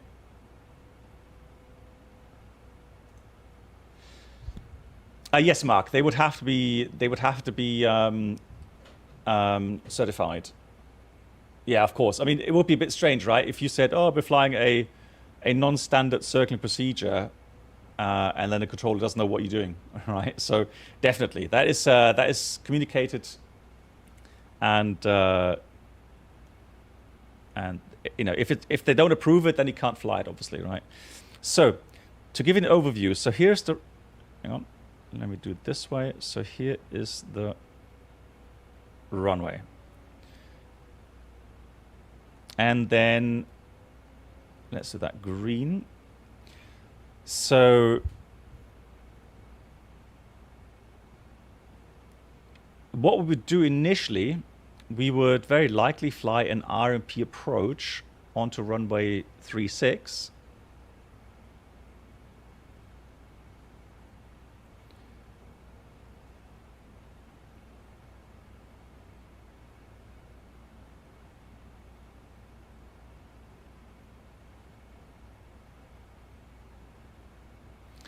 Oh, yeah, yeah, that's it. So what we would have first of all is a waypoint. Let's make it this line. A waypoint down on the final for runway 36, and that one is called Tango Charlie 851. So what we could do actually, let me just check in the FMS if we actually have that waypoint. Polaris will be back on frequency in 1 minute. Copied. So Tango Charlie 851. Probably not. No, so that's not in the database. I would have surprised me if that were the case. So 851, then the routing takes us a little bit further down to the next waypoint, which is Tango Charlie 848, and it wants us at 2660 or above. 2,660 feet or above. Polaris is back on frequency. So what it does then, it breaks off on a course of 041 degrees towards the next waypoint called Tango Charlie 847. 2660 or above. Then it goes on roughly 025 degrees to the next waypoint. Right, so I'm not going to write it all down. So Tango Charlie 836, 835. So what it does, it programs in a path similar to this, and then it has an arc. Oops, hang on. It has an arc. German cargo 154, monitor advisory 122. Onto the final. Bye-bye. Has 2 more waypoints. 122.8, German cargo 155, and that's evening, bye-bye. So that's how it's actually programmed in the FMS, and also has some minimum altitudes. Now the CFOs also have a programmed vertical path, so you can fly this actually in the approach mode, final approach mode,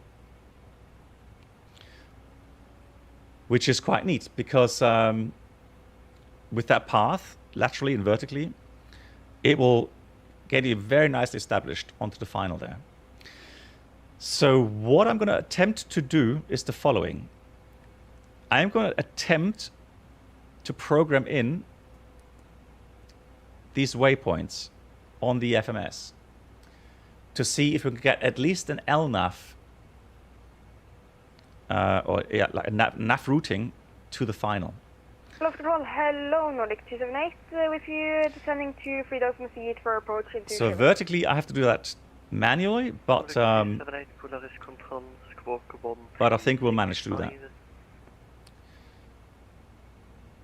I mean, the end path is going to be 4 degrees, so a bit steeper than normal. So we've got to be careful with that. But yeah, so that's what I'm planning to do. Just checking everything's still good here.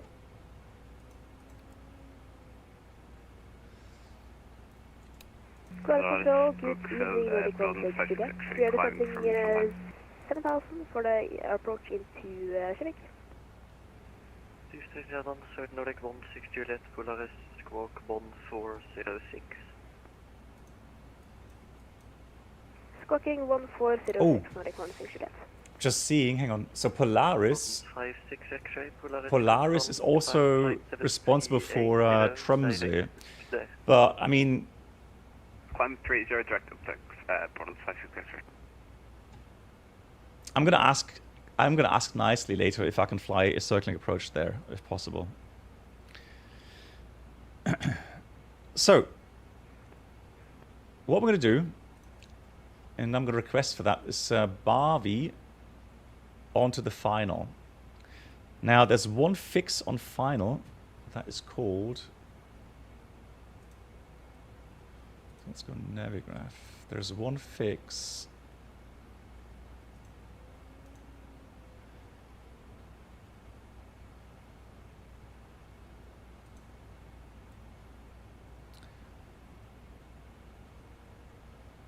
Let's have a look here. Polaris, god kväll, Scandinavian 27 Echo at the ground on Gardermoen. Just finished de-icing at Bravo North.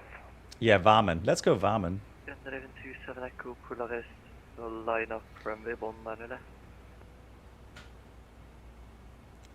I'm going to do that on a secondary flight plan. Scandinavian 27 Echo. So, secondary flight plan.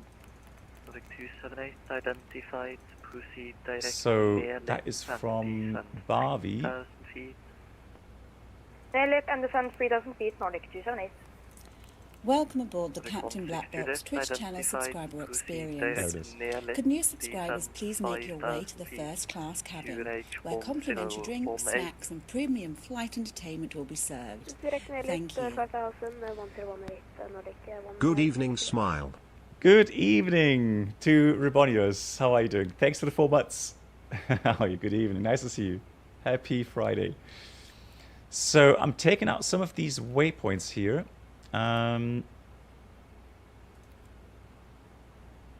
That's the end point, so I'm going to leave that. So from Barbie, we said we're going to go to what's called it's called Varman. Polaris Control, good evening. Ryanair 718 Uniform Flight 370 inbound Nemgu. Ryanair 718 Uniform Polaris Control. Hey MCK, how was life? How was your birthday? Hope you had a great day. My bonus just came back from the Weihnachtsfeier. Nice.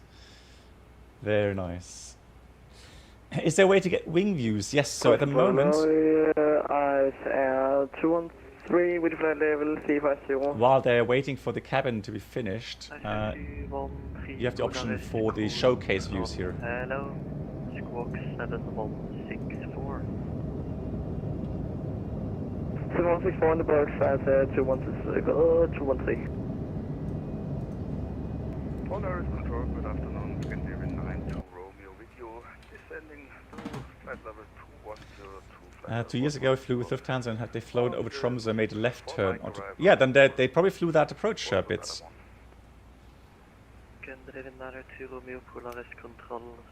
Then that's what they probably did.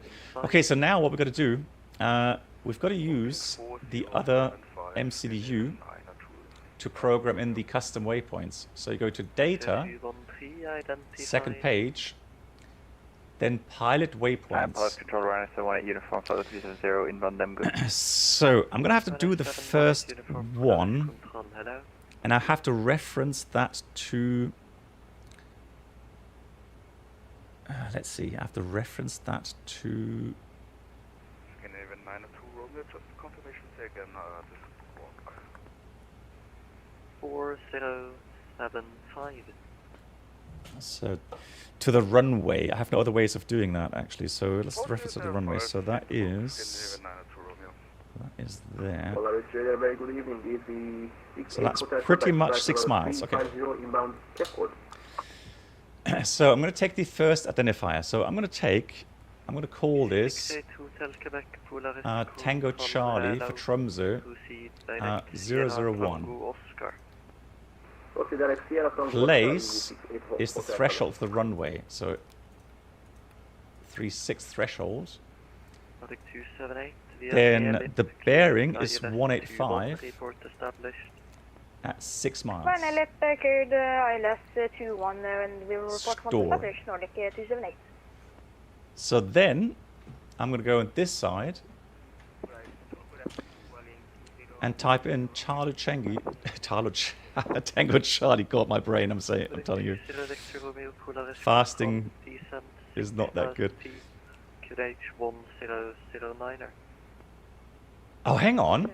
Huh? What's this?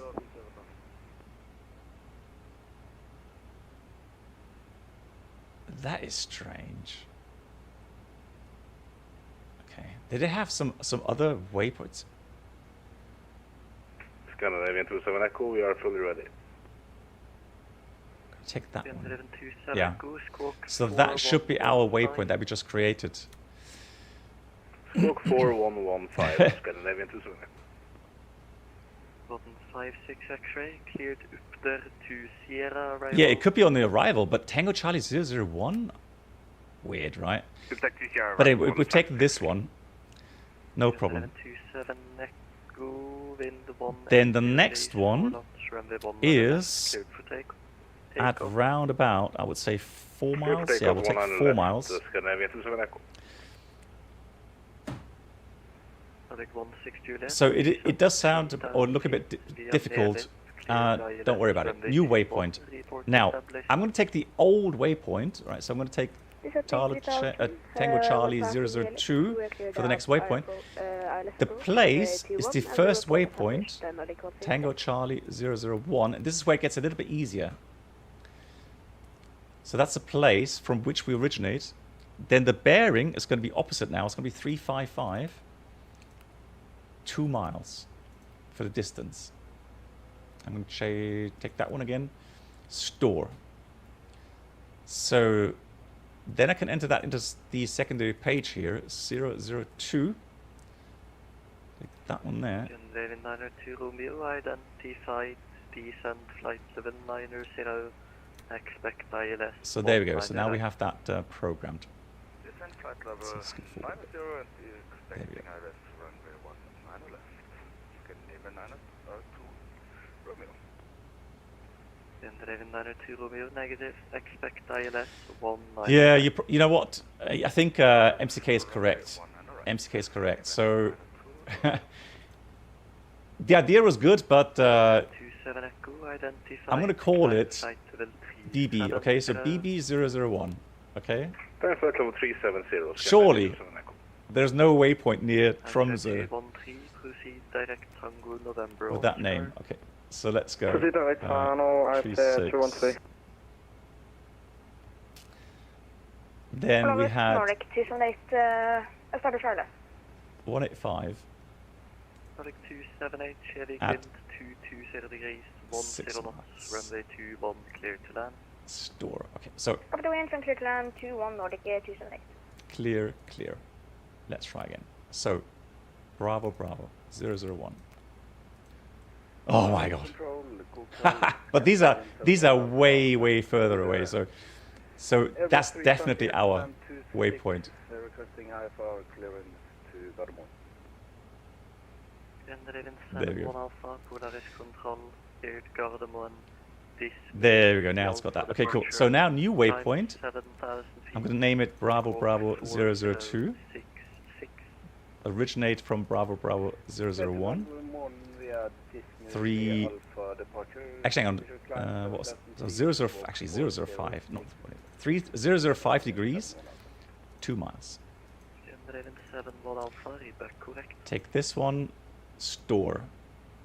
Now we're going to put Bravo 002 in there. Choose the right waypoint. That looks better. Okay, so now the next one. The next one is going to be Bravo 003. Place Bravo 002. The bearing is 041 degrees. Distance 2 miles. So I'm taking these values from my real world chart here. Store. So we got Bravo 003. There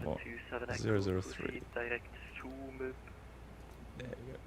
Direct zoom. So there we go. That's the right turn to Bravo 003. Bear with me. Only 6 more waypoints to go. The next one is called Bravo 004. Place Bravo 003. So from that waypoint onwards, from this one onwards, we want to fly bearing 025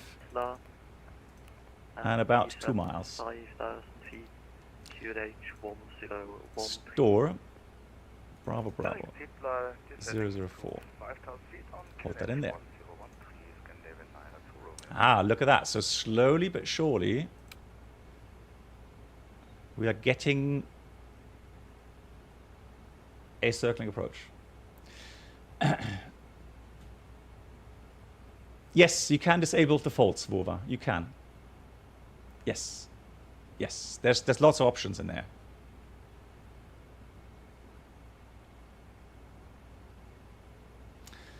When you turn on the terrain or not, it shows terrain left or right first.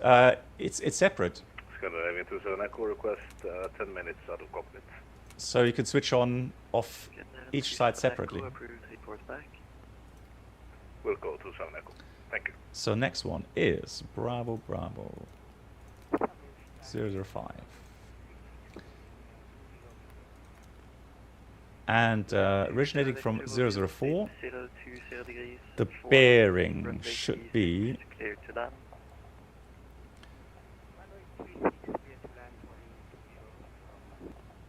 bearing should be 020 Postman 3317 and again 2 miles. Store. Bravo Bravo 005.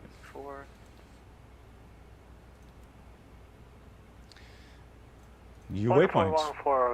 Bravo Bravo 006.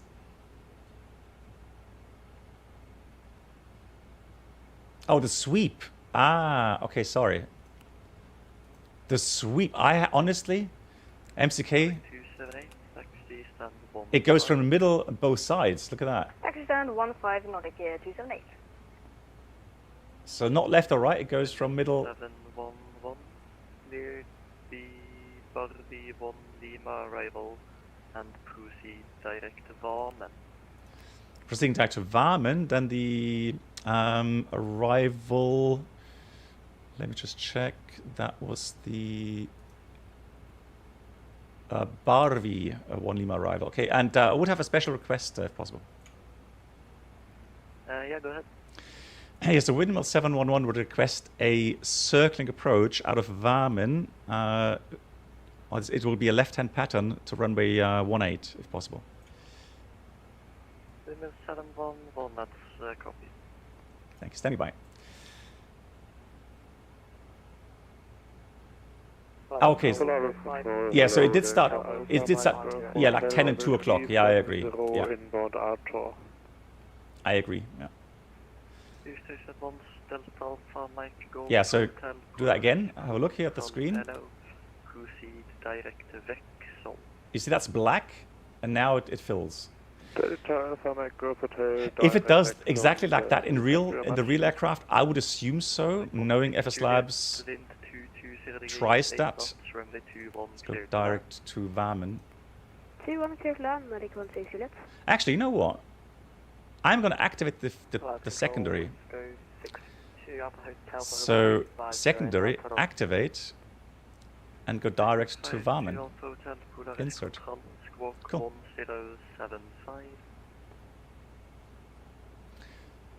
So back to programming. Ladies and gentlemen, I love take full programming. advantage of your tax-free So new waypoint. So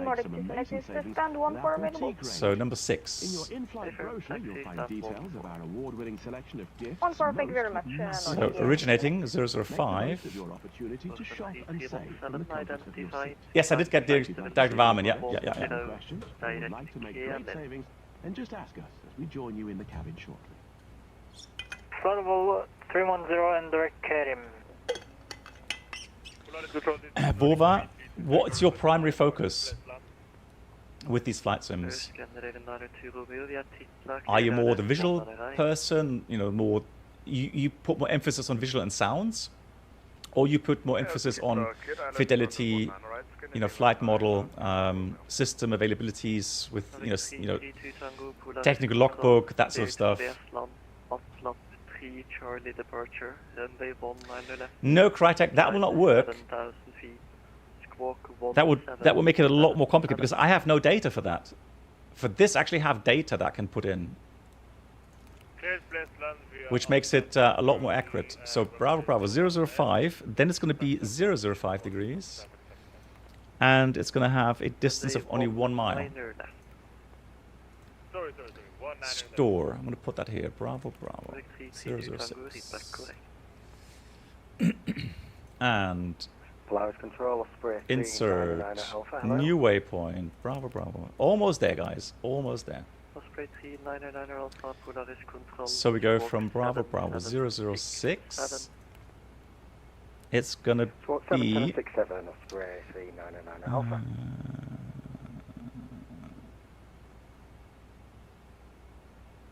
So 2 mile. Good evening, 2 mile arc. Flight level 360. So let me put that then to bearing. Let's put that to 3. Yeah, we have standard. Let me put that 340 at 2. I have a problem. I'm going to fix it so that we are a little bit over flight level 360. Roger, break, Osprey 399 Alpha, Oh, hang on. identify. What? Oh, disregard. I haven't stored it yet. Store. Now. There it is. Insert. New waypoint. Then we have Bravo Bravo 008. Originating 007. And that is going to be approximately... let's see. Oops. So that would be around about... yeah, let's put 290 at 2. So that now I'm just trying to...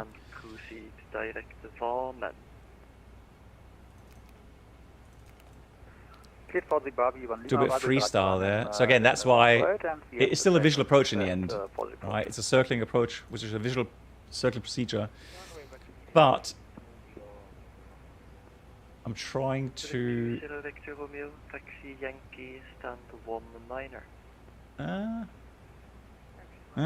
not happy with that one.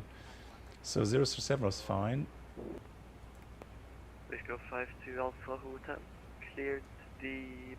So that one is fine. That's wrong. What did I do there?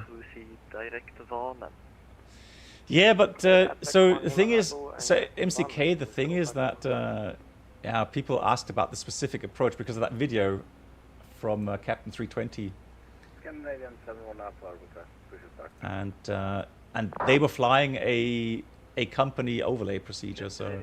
71 Alpha, push and start approved. Order QNH 1004. So I'm going to put this now. So I have to name this now 09. Take that out. And then. 213, good credit. So let's see. So we want to go from there. Bearing.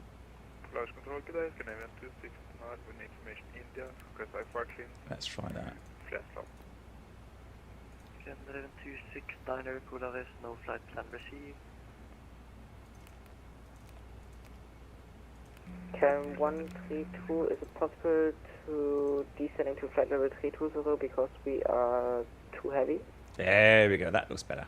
132A firm descent flight level 320. Exactly, MCK. Flight level 320. So that looks now better. 132, thank you very much. Once I change the speeds, it should draw that arc a little bit better as well. Control, good evening, Postman 302 heavy flight level 320, and we have so then we can close the routing because there's a final waypoint there from the opposite RMP approach. When ready, descend flight level 120. So obviously I'm going to change the speeds now. So here I want to have 170 knots. Arrival and expect ILS 19er right 4, Postman 302. So I can go 165.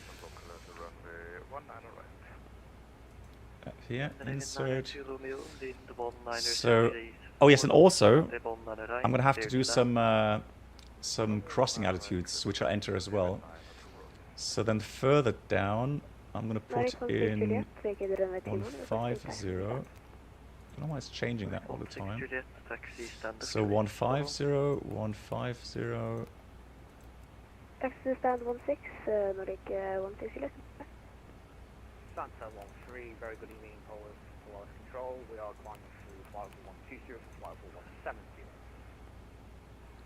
Santa 13, Polaris Control, climb flight 7380 and cleared up there to Sierra arrival.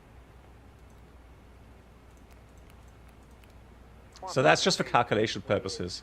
Actually, 145 it had there. Up there to Sierra. And so what that's supposed to do is, yeah, help out with the turning radius there. So still calculating stuff, but yeah, we'll see.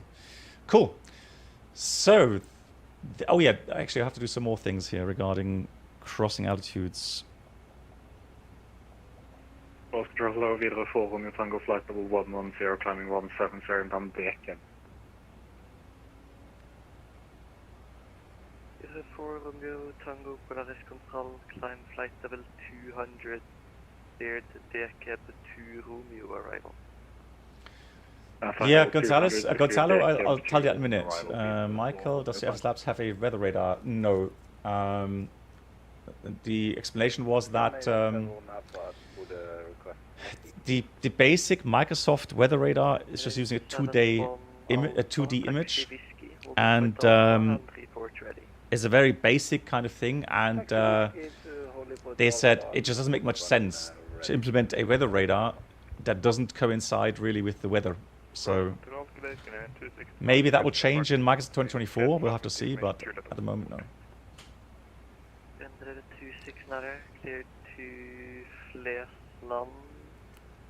Regarding the Gonzalo, go to options, last page, controls, thrust levers. If you have two levers, select two levers there, then detent zones. So when I move my thrust levers, it will show your actual thrust lever position. Here, in my case, lever 1, okay? Then you just go through, put this to idle, look at the value, and just type in a value which has a little gap. Then put in your thrust lever to the climb notch, read off the position, and leave a gap, because there's always some noise with regards to the thrust levers. So I put 0.60/0.69 and enter that here for the climb, for the MCT, and for the flex. So that's how you do that. Cleared Evanes, Army move on neck for departure. Runway 17, climb flight level 90, squawk 6227. Stand 20, cleared Evanes, Army 1 neck for departure out of 17, initial 090, squawk 6227. 20, back correct. Nice and cold below. Beautiful. Canon 132, we shouldn't have any problems. Then 132, Roger. No, I'm not using Atmos, no. Canon 380, resumes messages requesting our car to 819. Cool. Okay, so I was going to enter some restricting altitudes in here, because that's also important. Climb 7,000 feet, squawk 5107. Yeah, I mean, yes, the visuals, if you have a good download connection, can look quite nice in Microsoft 2024. So there's an improvement there. I would agree with that. But I mean, Microsoft 2020 isn't as bad as people make it out to be. So the first waypoint is 2660 above. So I'm going to put this here. So 2660 insert. Then the next one also has 2660. Papa and Romeo, stand 6-9er. 6 November, Papa, Romeo. So Bravo, Bravo 003, where was that again? Balance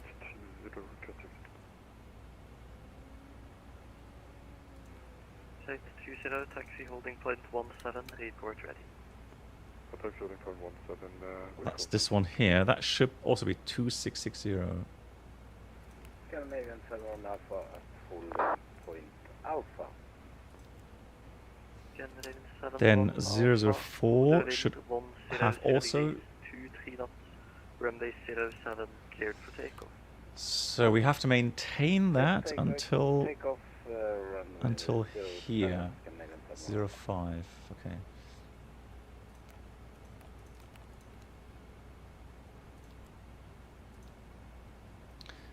Then 005 should be 2180. 2180 in there. Polaris, very good evening, Lufthansa 876. Yep. Then the next one should be that should be 1790. And proceed direct above top. Where is it? Lufthansa 876, climbing flight level 370 and proceeding direct. Then that should be approximately. Again, it's just approximate values. It doesn't mean that it has to be. Bravo Alpha, Victor Tango Alpha. 100% Okay. correct. Lufthansa 876. And at this point, I'll be visual with the runway, and I will be looking at the poppies, etc., etc. So 009 then, which is about 3 miles final. Yeah, 3 miles final. Should be 700 feet roundabout. So 009. 56 X-ray. Proceed directed on. Cool. Expect ILS. Right, so now we've programmed that circling approach. And we're going to fly this with nav mode at least until here.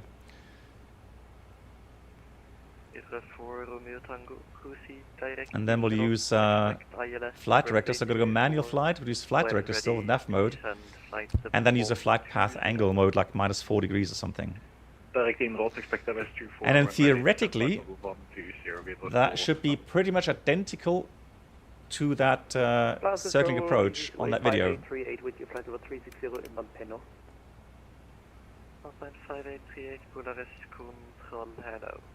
Proceed direct. Air Polaris is busy. Yeah. ILS runway 36. Pacific Barman, expect ILS 36, Alpine 5838.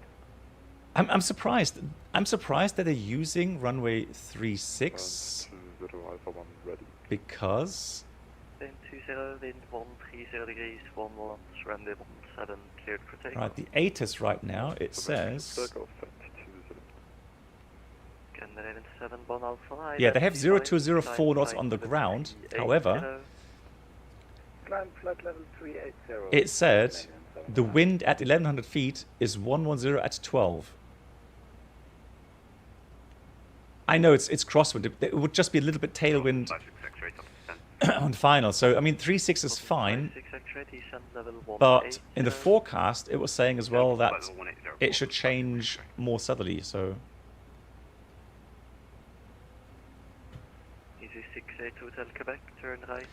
I wonder how people will fare on Microsoft 2024 this weekend, because people have noticed some issues with server download.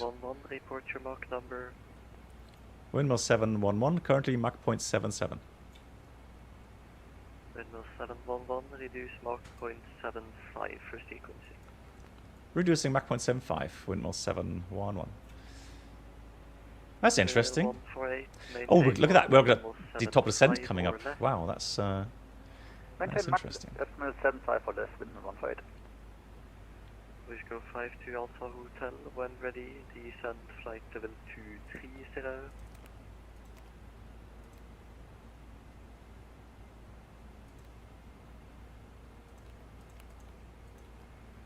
always go 52 Alpha Hotel. When ready, descend flight level 230. Hey Sunshine, wie geht's?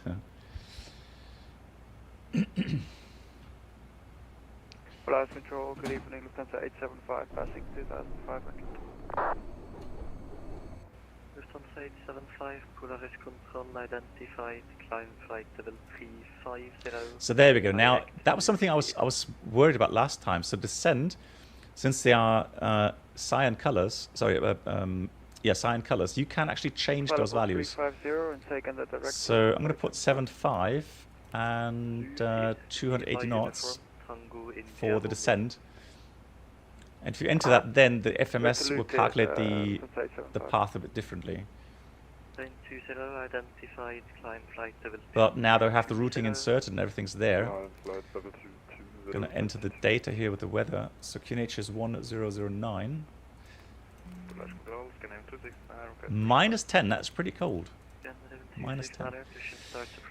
So theoretically, not just, no, practically, we have to actually use cold weather correction. Although I'm a bit 5,000 feet, QNH 1013.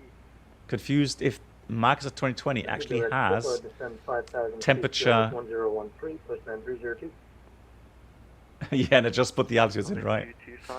Learning by doing. MSK, learning by doing. So let's have a look. 0204. Yeah, so the thing is, the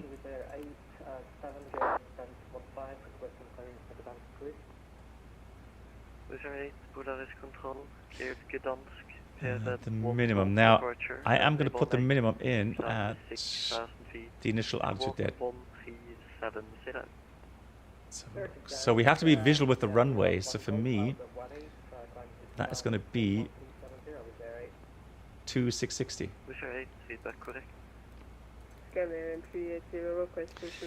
So the question really is if Microsoft actually simulates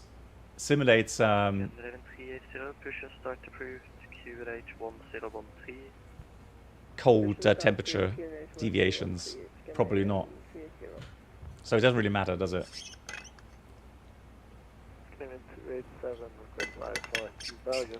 If we hit a hill, we'll know. So we are 25 degrees below ESA. So ESA being the standard atmospheric temperature. So we are 25 degrees below that. Now, for every 10 degrees, it's a 4% error or adjustment that we have to do. Right? So that means, correct me if wrong, that's about 10% correction. Stand 16 requesting I-4 to Oslo as flight. MCK will correct me definitely if I'm wrong. But again, my brain, I'm sorry, my brain is just, it's just shouting at me. What the hell are you doing? Why do I have to calculate these things in the head? Yeah, so 25 degrees. No, I'm trying to do some head calculations here. Exercise. So it's about 10% difference. What does that mean? It means that at 3,000 feet above the airport, we have an indicated error at the altimeter of 300 feet. Right? So our true altitude. Now let's see. Let's get this right. So yeah. So we will be 300 feet lower if we don't correct the altitude. So instead of flying at, let's say, 2,660 feet, we would add 250 or 300 feet on top of that, which is neatly 3,000 feet. Right. And you would do that with all important altitudes in the approach. You would do that with the MSA, missed approach altitude, just to make sure that you always have enough terrain clearance. If you are flying if you're flying an RMP approach Control Nordic 7 Charlie, request clearance with given to altitudes, to Oslo. you will see a note telling you valid until a certain temperature. 7 Bravo departure, climb 5,000 feet, squawk 2. And of course it doesn't say that here. I mean, why would it? Let me check my real world charts. So the RMP 36. Initial altitude 5,000, squawk 2176, Nordic 7 Charlie. Nordic 7 Charlie, is that correct? Break, Postman 302, via Titla transition, cleared ILS 19 right, report established. Cleared ILS 19 right via Titla, report established for Postman 302.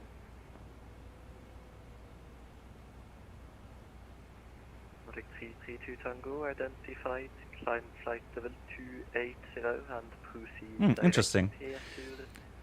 It doesn't seem to have any restrictions, temperature restrictions. Flight level 280, proceeding direct pit. Unless it says that somewhere in the AOI, but it shouldn't. It should say that here. Or am I just not seeing it? QNH1005, be able to fall one more time. Approach. Go 52 Alpha Hotel, descend flight level 110. Descent level 10, we'll just go 5 Hotel. Ready for descent. Wow. 5838. I've never seen that. I've always had a minimum temperature on these approaches. I've never seen an airport where it doesn't have that. How weird. I guess that's the first time for everything. Windmill 711, expect ILS 36 circling 18.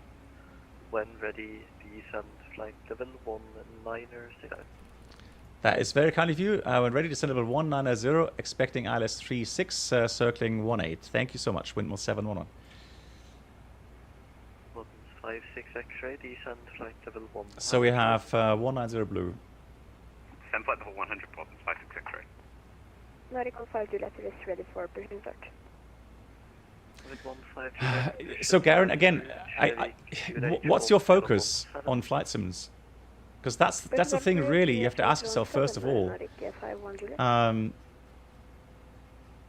You know, if you're missing certain features in the Phoenix, if you think the flight model isn't quite to your taste, then yes, the FSLabs has a better flight model. It has, you know, some more additions, which makes the whole flight experience or sim experience more real world like the technical logbook here, and so on. But again, if you don't care about these things, if you don't care about flight model, you know, then I don't know. Then I don't have many arguments then, you know, to say is it more, well, it is more in depth, yes, but I mean, you know, if it's worth, I mean, you know, what's it worth to you? That's the question.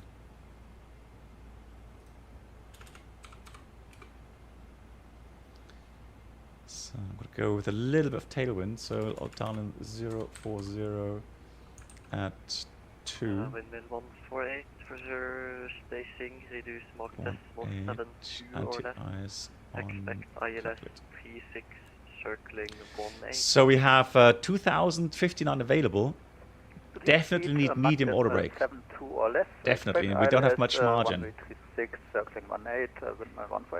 Yeah, me too. So we got thrust idle descent out blue 190. I would have expected some restrictions there, but maybe, you know, maybe they have just added enough margin. Mach 0.73, windmill 711. So we, in looking at the chart, so maybe they have just added so much margin to cover all of the temperature deviations. 5838 on conversion, speed neither 0 knots or greater. Yeah, gonna get that tomorrow at this speed. I know. 200 or greater, Alpine 563. Now it's gonna have a bit of a hard time getting down because it calculated its path. Contact tower 118.3. So let me do that managed now. Star on 18.3. And let me put cost index 332 Tango, cleared to 5. 3 November arrival. It doesn't do that anymore. So 0.73. Yeah, hopefully it'll catch the path and it's able to maintain the path. Otherwise, I'm just using a bit of speed brakes here. 3 Tango, contact tower 118.3. Yes, so if you have FLS, and that's what makes FLS a bit more complicated. So if you enter the temperature on the performance approach page, yeah, it does adapt automatically. 1017 and approved, Nordic 7 chopper. Nordic 15 Juliet is ready for taxi. Nordic 15 Juliet, hold position. Cool. So then that, okay. Hold position, 15 Juliet. What I will do, because we are going to get a clearance for the ILS approach, guys. So initially, 7 Charlie, hold position, traffic will pass behind, I'll call you back shortly.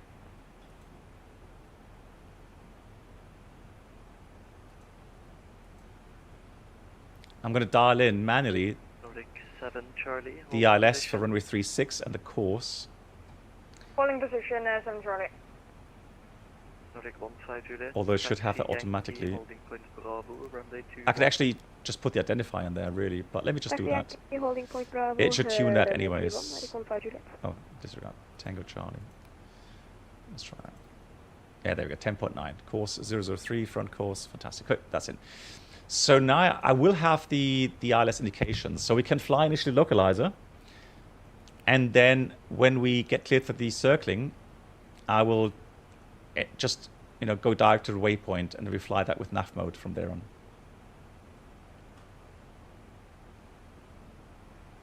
Vidare for Romeo Tango, descent 4,000 feet via Inertial, cleared ILS, runway 24. Cool, medium auto brake, minimums, bar 2660.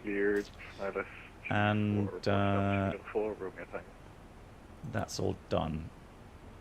Cool. Give you a briefing here. So initially ILS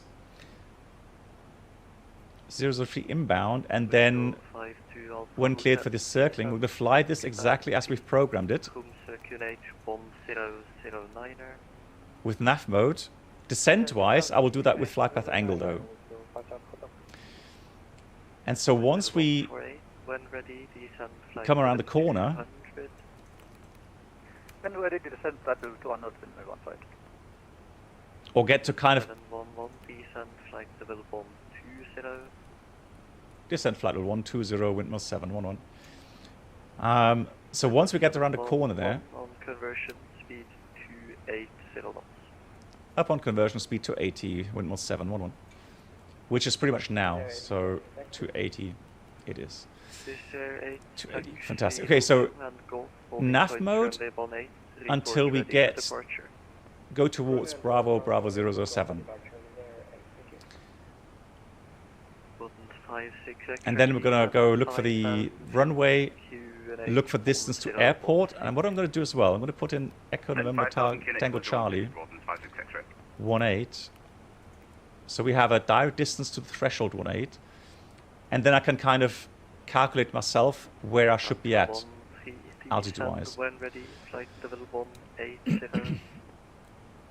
Good, so we're going to descend then visually to the runway, 2,070 meters available, required about 1900, so flare time, not longer than 3 seconds maybe. So we're not going to aim for a soft landing today. We're going to aim for a more on-point landing.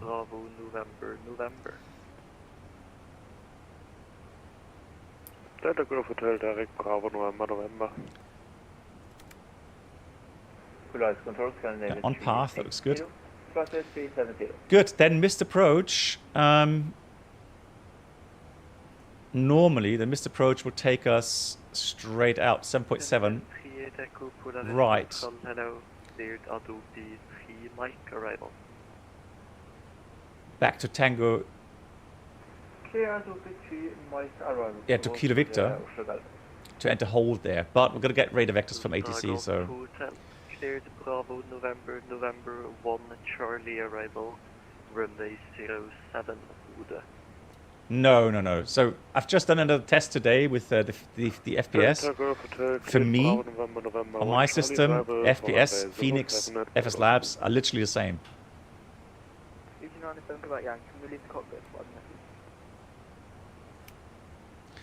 And I've even had people here saying that it's better for them compared to Phoenix. But that's not what I confirm. I can say it's the same. Oh, look at that, beautiful. Okay. Hello, control Nordic 7 Charlie, request push start. So Florian, for example, says it's better for him. So I'm not making this up, guys, alright? This is Thank you very much, bye-bye. This is confirmed by customers. Hello, control Nordic 7 Charlie, request push start. Dim. Nordic 7 Charlie, bodies push and start approved, QNH 1017. It's pretty much 2 in the afternoon. Nordic 7 Charlie. Look at that, we're so far north. 15 Juliet, backtrack and line up, runway 21, report ready for departure. It's dark. Backtrack, line up, runway 21 and report for departure. We're 68 north right now. Yes, it is payware, obviously. I mean... Hello again, Scandinavian 380, climbing 7000. Scandinavian 380, Polaris control, climb flight level 310. Let's get everybody strapped in before I forget. 310.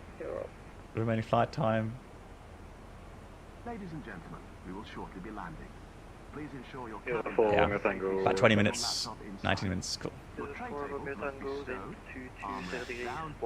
Good, otherwise, threats to rain, obviously. Terrain, high terrain up to 7,100 feet.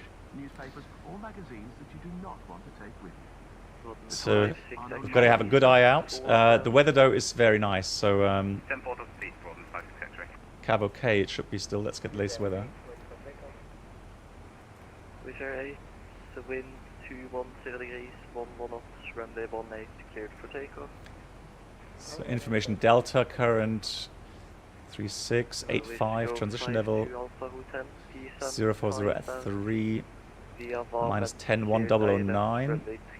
Let's check that real quickly. Yeah, still the same. And yeah, cab okay, so we should have good visibility there. Anything else? Friday P8, speed 250 knots or greater, descend 6,000 feet, QNH 1009. Full. 6,000 feet at... Abud, I'm not going to make that call for you guys. Again, just watch the stream. I can tell you what we have, you know, new systems, new stuff included, like the tech logbook, etc. I can tell you that the flight model, in my opinion, is more realistic here in the FSLabs. FPS performance is the same. And so, yeah, you've got to make the call. I'm not going to make the call for you.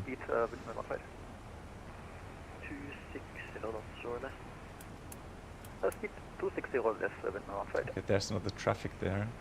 Good evening, Scandinavian 9004, passing 4,000. So probably he will feed him in front of us.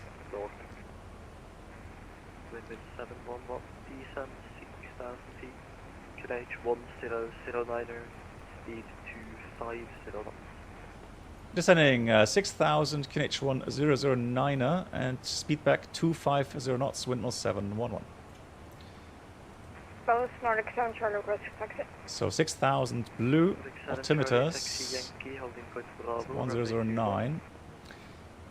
Yankee holding Bravo 121 Nordic 7 Charlie. Pro checklist, bar ref 1009, 12,500 checked, seatbelts on, minimum bar row 2660 feet, auto brake medium, engine mode selector normal, approach checklist complete. Alpha level 290 and back into 789. Florida Google, Canadian 451, stand to 3, information Delta. So, and again, I'm going to post the video link. First, Richard 8, identified. Maybe watch afterwards. So that's the approach we're going to fly, or very close to that. That was flown IRL to Tromso with the circling. So we have a nice comparison regarding the views. It's almost full moon, isn't it?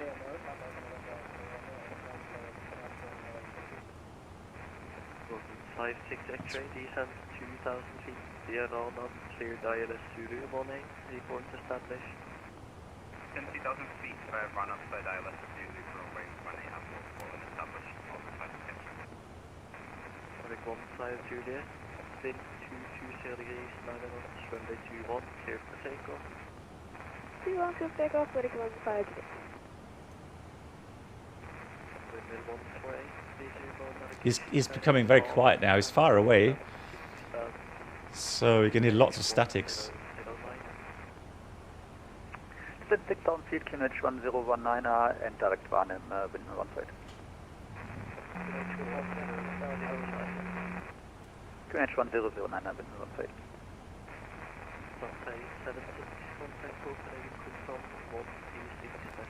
Yeah, that is pretty realistic, but it is a bit worrisome. Hopefully we maintain contact with him. We still have 40 miles to go.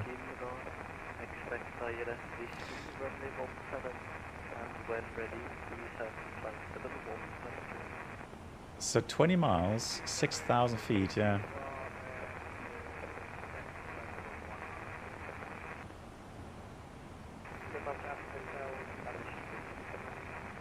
Wow, it's quiet.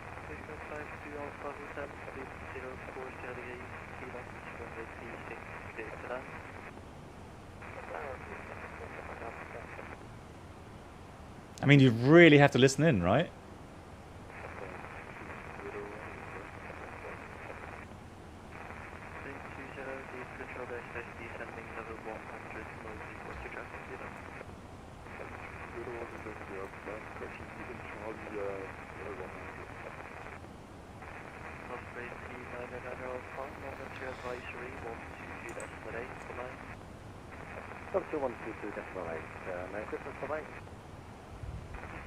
Oh, come on. It's a bit early for Christmas wishes, right? To say Merry Christmas?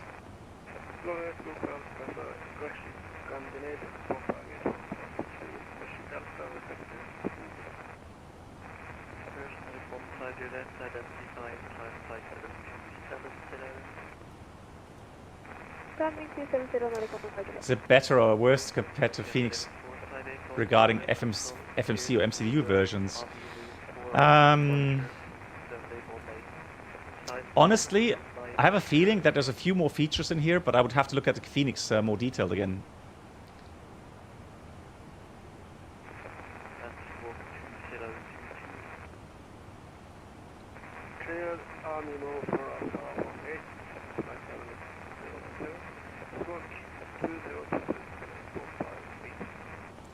Just wondering.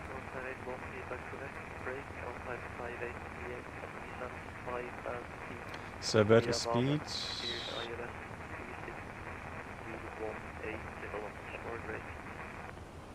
Ah, okay, my bad, guys. Okay, so the reason why we descended so early is because I put in 2,660 feet here at Varmin. Or at least it took that value there. Speed back 210 knots, wind was 711. So I should have put in a different altitude there. So we descended a little bit early, really. Right heading 100, wind in 15.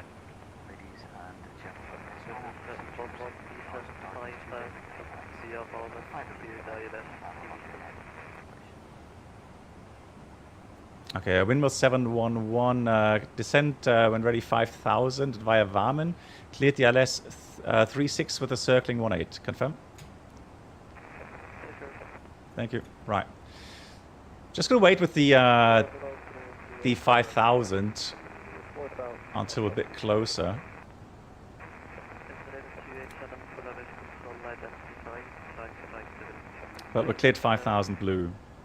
156 X-ray, 210 degrees, 1 runway. Now I'm also going to put that.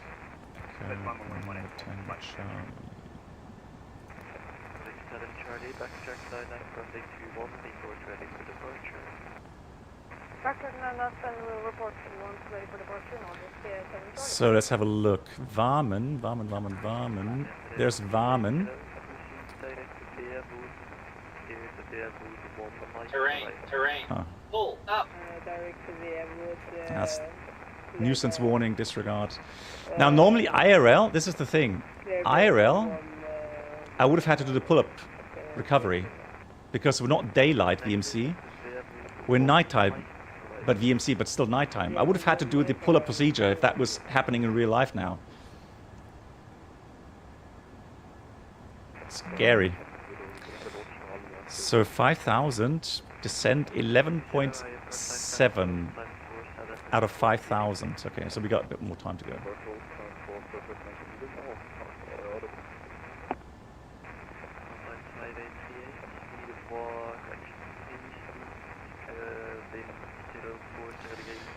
Yes, essentially, these are the rules. That's the thing.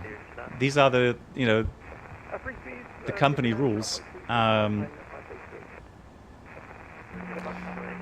Because they're saying at nighttime, even though you're visual, nighttime, you may still not see everything. You know, you may not still see every.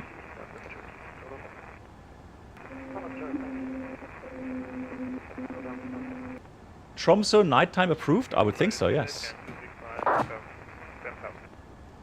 The reason being is that at winter time, it never really gets light at winter time. So if you're not approving that during nighttime, and I'm not seeing any restrictions on my charts regarding. Is the SOP new? No, it's been here for quite some time.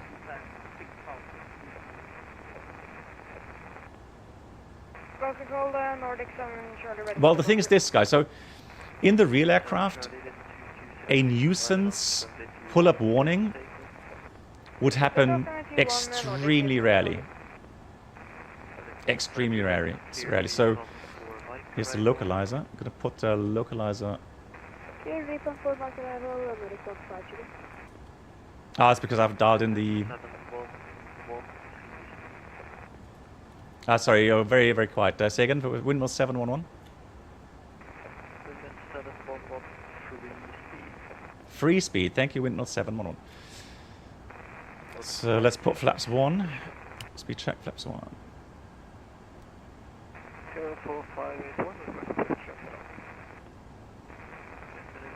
Maybe some position shift. Oops.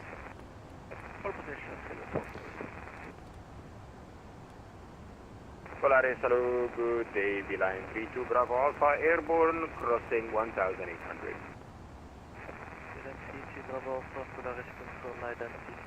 So what I do now, I'm on the glide already, so I'm going to dial down my 2,700 for the circling. The landing elevation is. Oh, where is it?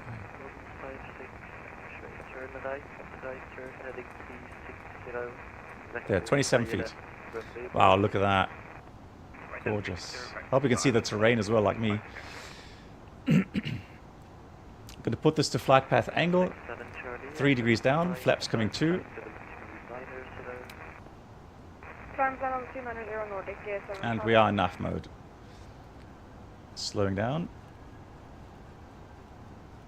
170.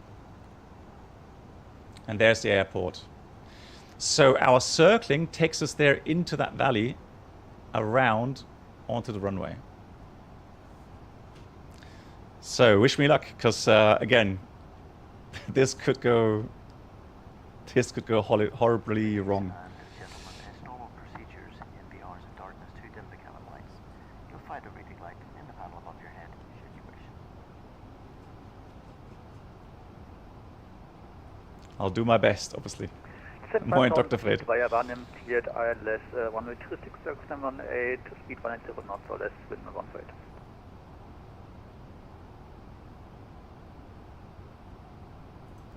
Okay.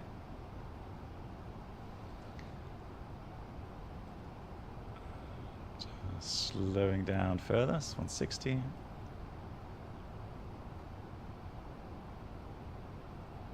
Yeah, Alex, that's the thing, right? So that's why the company overlay procedures that implemented, they will make sure that you'll be on a safe path, right? But yeah, terrain definitely a threat today, and that's why you have to have good visual conditions. Otherwise, you can't fly that.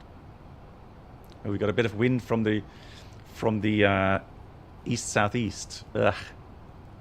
It's gonna make that's actually that wind is gonna make the final turn even more difficult.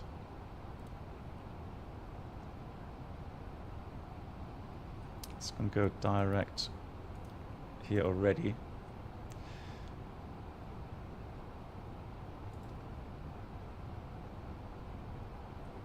So again, 2,700.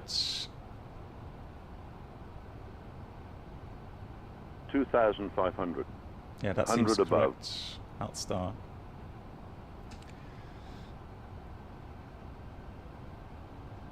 I'm actually, you know, I'm actually a little bit nervous now. Because that, continue. Because, man, that looks daunting.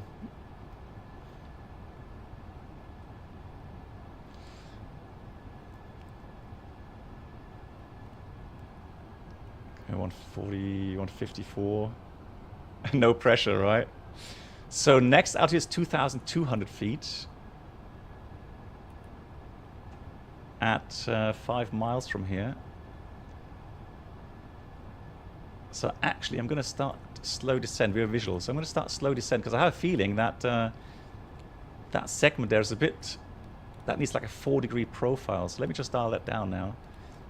And I can use that descend error to kind of finesse that. Oh. Oof, little lag there, my god. I think something loaded in there. Actually, I'm going to... Let's dial in 1,800 for that waypoint Bravo 006. Cool. There's the airport. How gorgeous.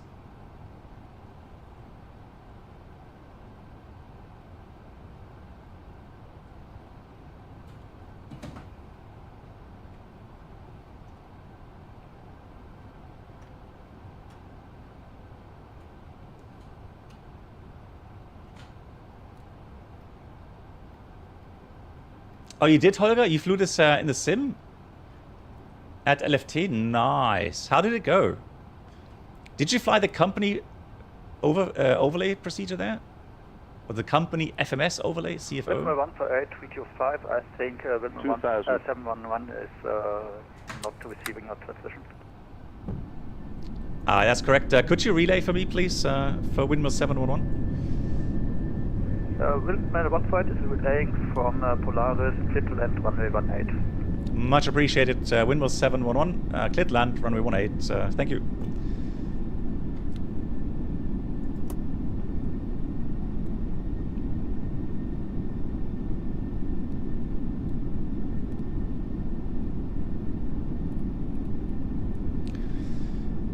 So now we have to go final speed, and I'm gonna read the landing checklist.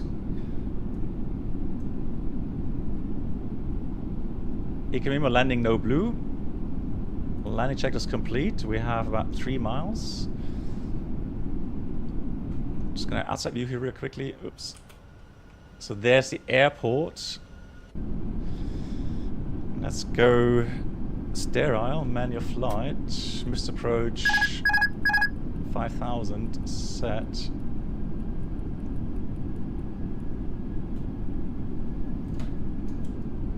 Man your thrust as well. Okay, descent rate here. So now around the corner, and this is going to be the question. 3 miles. Got to continue to descend here. I have a feeling I need 30-degree bank for the turn, although maybe not quite that much.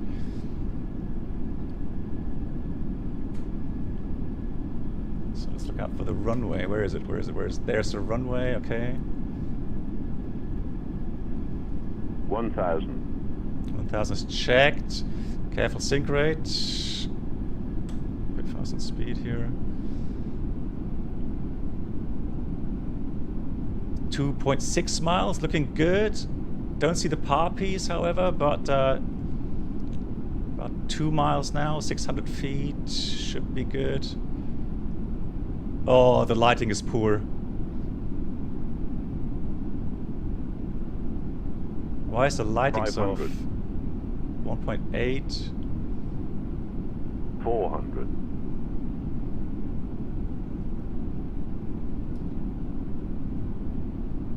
I didn't expect it to be that dark, to be honest. 300. Just a little bit shallow. Correcting that. 200.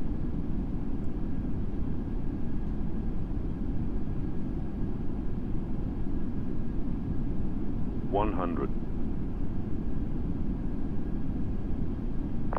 50. 40. 30. 20. Retard. Retard. 5. We have speed brakes, reverse a green, no auto brake, manual brakes. Now that's how pros do it.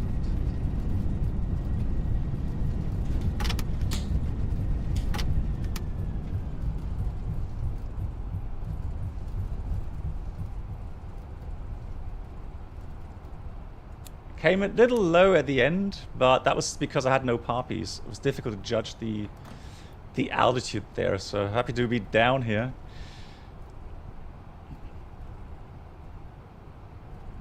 But the thing is, the cool thing is, I've never flown this approach IRL. The cool thing is that it gives you a nice impression on how stressful this would be IRL.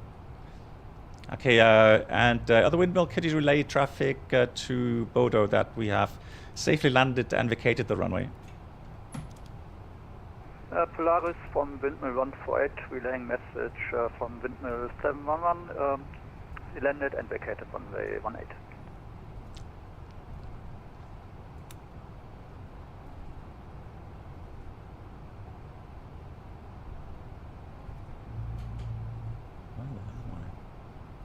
So I've got to go avoid hitting that aircraft. I'll put engine anti-ice on. The taxiway is a bit covered in snow, so I may as well use engine anti-ice here.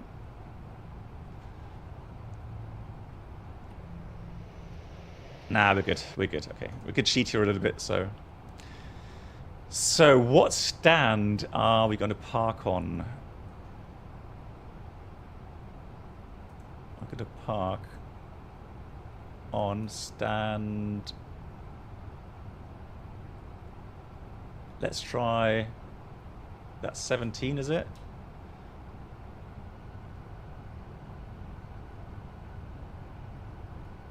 Let's try 19. So all I'm going to do now is go to the ATSU AUC menu and enter 17 as the gate. That will call GSX automatically for us. Okay, still waiting. So if you have a look out now for our marshaller.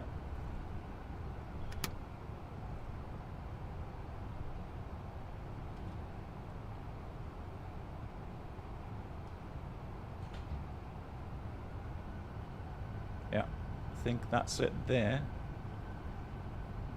That's 18. Yeah, that was a good guess. So that's free. Fantastic. So let's get radar.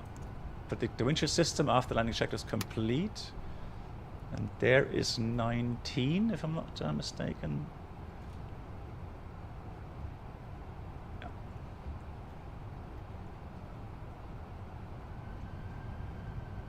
Is it that far uphill? It really is a lot of power right now.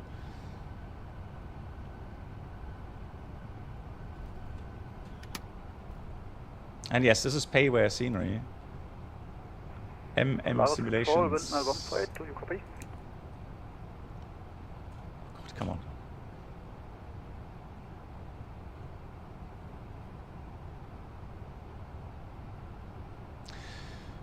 Hey, so Dalibor, I cannot make that decision. If you say that you get put off extremely by not having, you know, high quality sounds that you desire, then you know, I'm not gonna tell you whether or not it's worth it or not. It's, you know, you hear the sounds. If you think that's not good enough for you, then you know.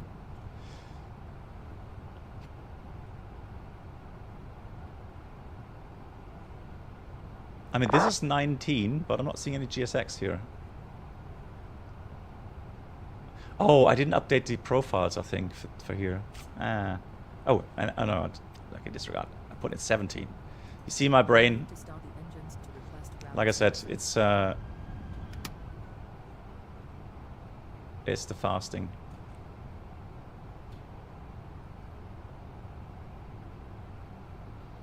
So, official Joseph, I'm going to answer it this way. I am definitely more immersed in the FSLabs, but that's just me.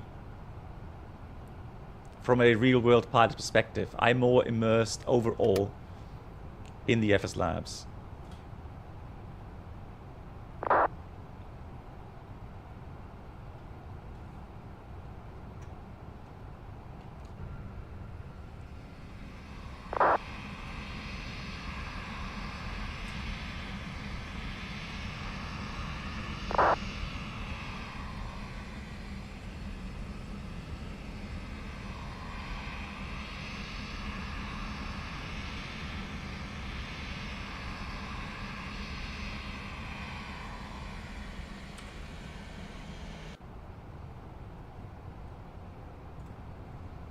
APU is available. Bleed on. Dome light on. 2, 1. Transponder off. TCAS off. That's all done. Engine spooling down. Doors in park. Captain, thank you very much for your hard work today. Your doors are clear to open. As well. Fuel pumps off. Boarding requested. Burger on the way. Don't talk about food, please. I'm fasting. So I think that's the windmill flying along. Let me just check that here. Can watch us landing real quickly.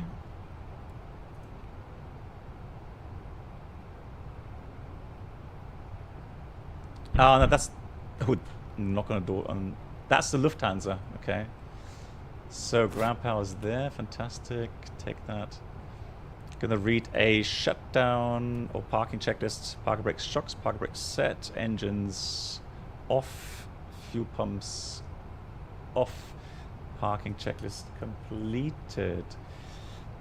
Yes, Ducky, I will do so. I'll check after stream.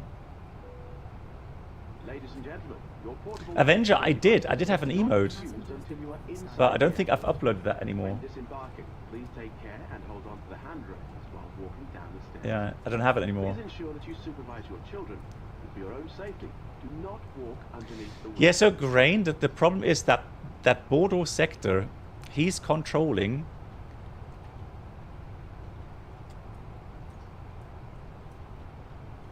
Actually, let me show you here on SimToolkit Pro. So he's controlling literally all of Norway. You see? So if the antenna is simulated to be standing somewhere in the middle, then we are so far away from the transmitters that as we get lower and lower to the ground, because of the Earth curvature, and no, the Earth is not flat, due to the Earth curvature, the radio waves, which are line of sight only, will not reach anymore. So that's why at the end we couldn't hear him anymore. That's what I said with you know, hope we hear him while we land, because I was afraid that yeah, we're gonna lose contact with him. Well, Kushu, in the real world, there's definitely some relay antennas up north here. I'm just curious. So guys, we are on the 30th December, so date is correct. This is the brightest you will see daytime. This is how bright it gets during daytime. It doesn't get any lighter than that. Isn't that crazy? And you have like a time window between, so this is dawn at 9:30, let's say, and at 13:30 you have dusk. So it's like 4 hours. 4 hours of light.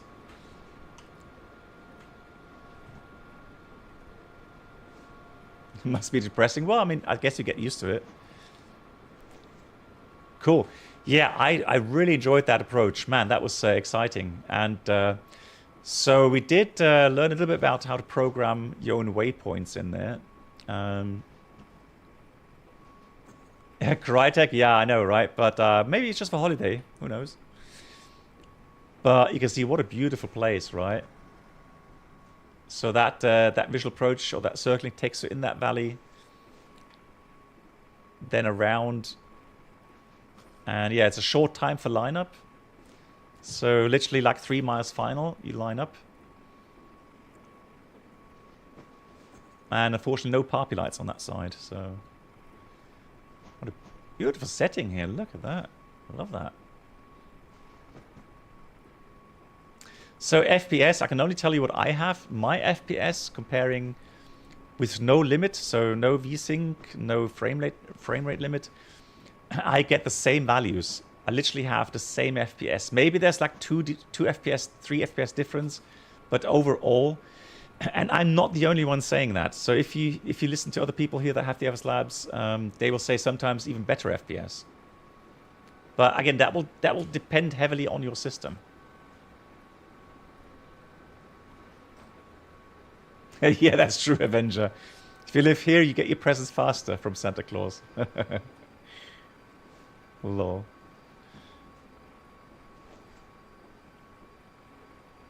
That's a nice lofty plane landing.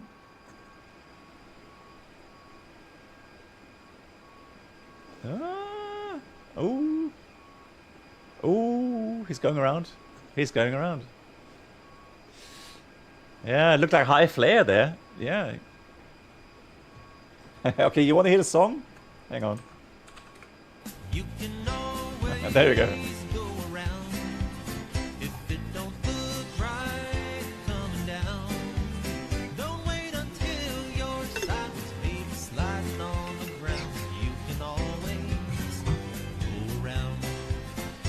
Chris, yeah, Chris Lee, that was you flying along, right? So Chris, thank you so much. You did an excellent job relaying. Even the wording was very nice, very good. So good job. Thanks so much for relaying. Perfect.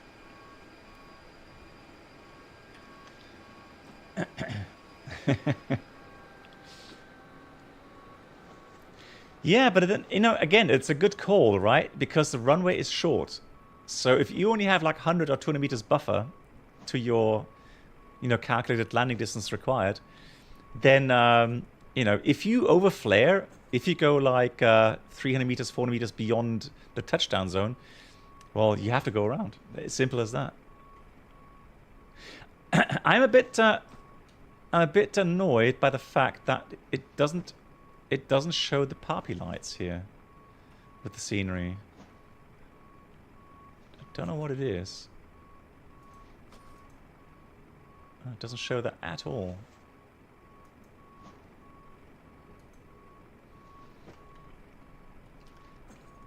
Oh, Yannick, gute Besserung. Gute Besserung. Yeah, see you soon, Yannick. Thanks for watching.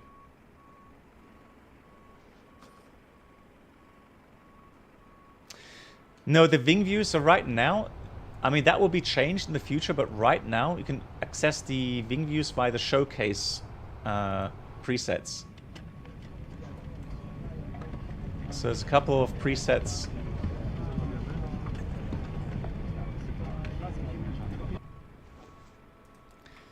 And yes, there is a cabin. However, right now the cabin is modeled in the external view. So they have to change that. So you see, there is a cabin already. Right. But it's not under the cockpit views. That's the thing. What says the NOTAM? I'm pretty sure it did not say that the party lights are not working. Yeah, the thing is, guys, I don't have a GSX profile here loaded, which is my bad. But otherwise, not bad. Not bad airport.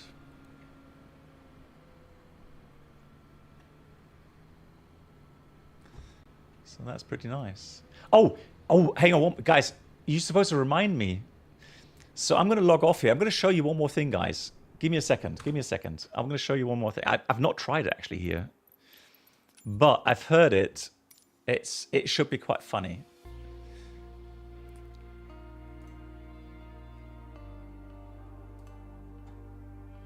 So, logged off. So Chris Lee, also thanks so much for flying along. What we'll do, we're going to take off, and I'm going to make something happen on that takeoff, and then we're going to check. We're going to see if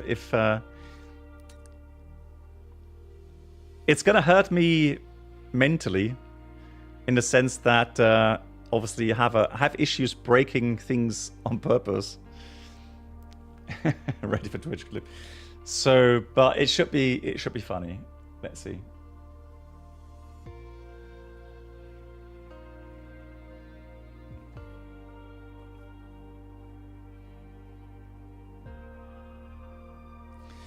Dalibor, okay, you landed in Athens. It does work very well in Microsoft 2024. That's good to hear.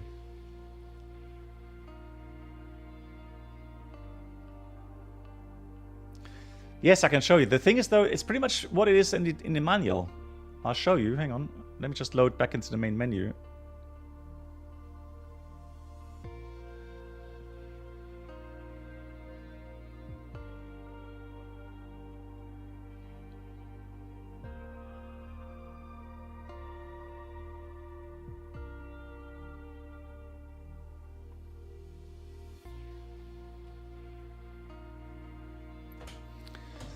So for that, let me go to... Oh. Actually, let me take a different livery, because I don't want to mess up the statics for this. So I don't want to break anything and then happen. So I want to keep that as it is for the tour. So let me take the IAE and let's go to Stockholm. I think I have the scenery for Stockholm.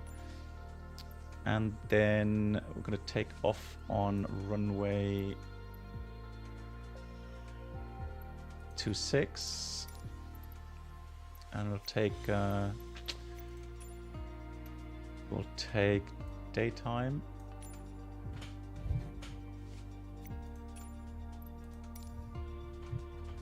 Yeah, Chris Lee, fantastic.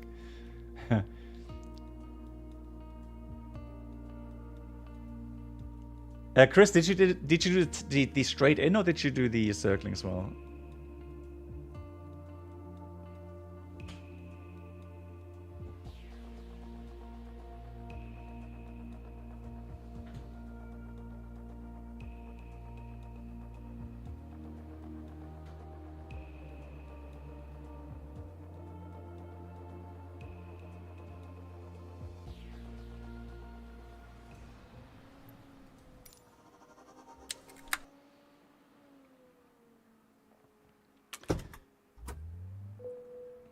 So we should be engine running here on the runway.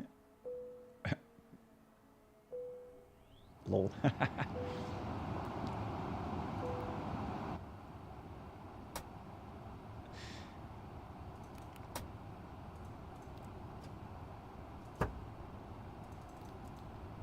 Yeah, so idle power, the IE engines are actually fairly quiet in the flight deck. So they aim for realism with this, okay? So I can only say, you know, I gave them some feedback saying that some people may like to adjust some values here. You know, maybe they will implement another sound setting here, I don't know. But if I watch my real world videos with the IAE, It is fairly quiet in the flight deck.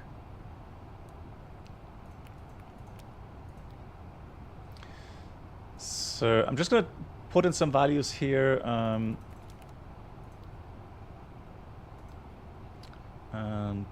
Let's have a look. Payload. Let's put in 66 tons here. There we go. In it.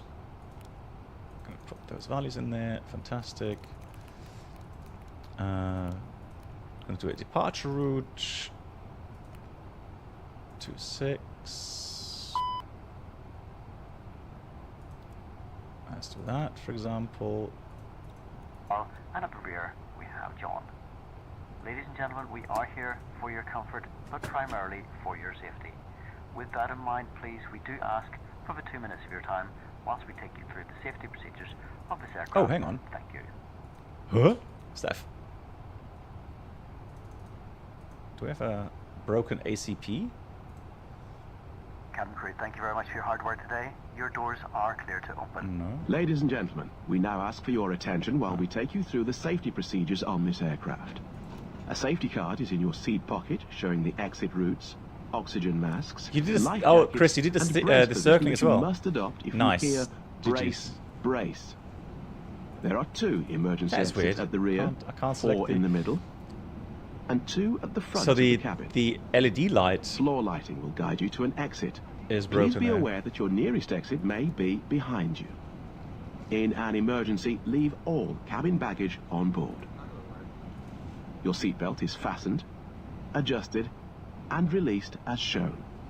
It must be fastened when the seatbelt signs are on, and we recommend that you keep it fastened at all times. Why did it put us here, for crying out loud? Hang If on. the air supply fails, masks will drop from above you.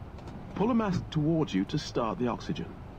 Put the mask over your nose and I mouth. did select 2.6, but that's a Hold in Microsoft place with bug. the strap. Pull on each side to adjust. Put on your own mask before helping others. If we land on water, take the life jacket from under your seat. Put it over your head. Pass the tapes around your waist. There Clip we go. together. Now we got it. Cool. And pull the strap to adjust. So Do take not off. inflate it inside the aircraft. When outside, inflate by pulling the toggle. If it fails to inflate or needs topping up, blow into the tube. There is a light and whistle for attracting attention. We also carry flotation aids So air for conditioning children. on, calculate. Your tray table must now be stowed, armrest down, window blinds open, and seatbelt fastened. We wish you a pleasant flight. I'm not sure. Please arm your doors for departure. So Paul, what do you mean? Oh, Raoul, what do you mean with Crew seats for departure, please. why versus? I mean, I know people are interested in, you know, kind of get a judgment on what's better. Let me have uplinked data, fantastic. So yeah, there's no need for briefing, guys. So we've done a briefing. We're ready for departure. Cabin is ready, fantastic. So everything's set. There we go. Now that's how pros do it. Cool. Okay, guys. So departure, according to the departure routing, and then let me just save that as viewpoint 0 because it hasn't done that here yet. Okay, cool.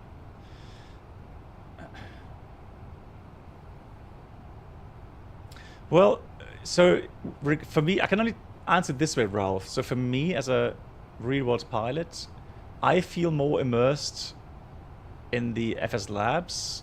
So if I do a flight from A to B, you know, this is actually very, very close to what I was doing IRL. Is it really 1013 here for altimeter? Just wondering. Yeah, it is. Okay, cool. Right, guys, ready?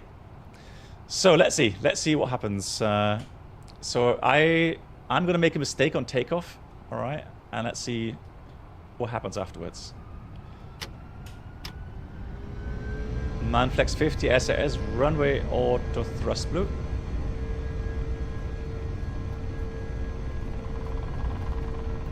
Okay, Chris Lee. I'm happy to hear that you made it.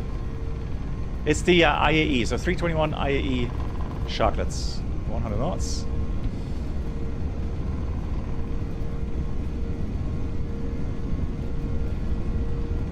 V1, rotate. Oh, that was a bit. Oh no. Oh, Jesus. Ay. Oh, what happened there? Ay. Oh, that probably scratched the fuselage a bit. Ay. Autopilot on.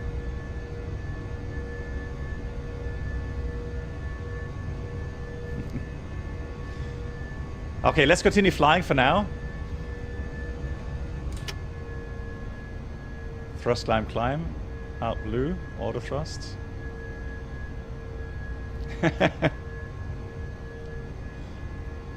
Ladies and gentlemen, please keep your seatbelt fastened while the clouds, seatbelt flaps sign is 1, on. speed check, flaps 1. We recommend that you keep your seatbelt fastened whenever you are seated. Toilets are located at each end of the cabin. Remember that smoking is not permitted at any time. This includes e-cigarettes. In just a few moments, we'll commence our in-flight service, offering you the chance to purchase from our selection of fresh food available today. All details can be found in your in-flight brochure. You can also purchase a selection of hot beverages, together with drinks and snacks from the bar. We accept payment in pounds, euros, most major currencies, and debit or credit cards.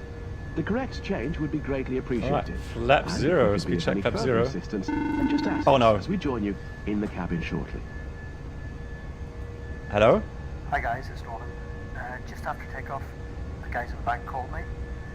Said there was a large bang just as we were taking off with a scraping sound. Just making sure you know about this and everything's okay.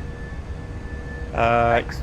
Yeah, we may have had a tail strike. Thank you much for the information. Right, okay, so... Okay, so the cabin crew just called me. The person just called me, telling me that the cabin crew in the rear... Oh, ow, oh, that's a big scrape. Oh, yeah, that's... Now, if we had a white fuselage, you would see that scrape even better. Ouch. Yeah, that is. Oh, that's gonna be expensive. Oh. So let's go standard out start speed. Right. Okay. So. Poof. Yeah, and if you're wondering, yes, there are some other things simulated actually here. So there are other faults, other things that if they go wrong, you will get a call. So, yeah. And I really hope that they continue to make these kind of implements. Hey, Tail West. So honestly, on a 321, this was one of my nightmares. Having a tail strike. Oh no. Oh, you got to be kidding me. Oh no.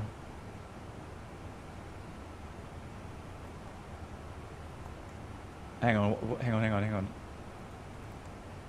Oh, that was just okay. Disregard. Okay, that was just this. Whoa, that got me sweating there. Okay, so that was just a spurious or a false indication there. May or may not have to do with the tail strike. I don't know. But we haven't lost the system. Overhead panel. Overhead panel. Looks good. Okay. Whew. Hey B, nice. Thank you so much for the raid.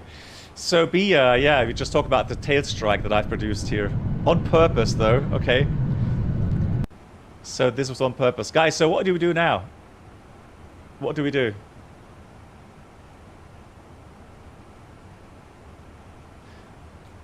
Yeah. So what do we have to consider? Call Luigi. That would definitely help, yeah. So let's have a look. Can we find a checklist for that? Unfortunately not. I don't have a checklist in here. Right, let me get my... I don't have a real world checklist anymore. Darn, hang on. I may have. Hang on, I may have here. Hold on, give me a second. Let me have a look. Don't return, your boss is waiting for you. Yeah. Welcome aboard the Captain Black Box Twitch channel subscriber experience.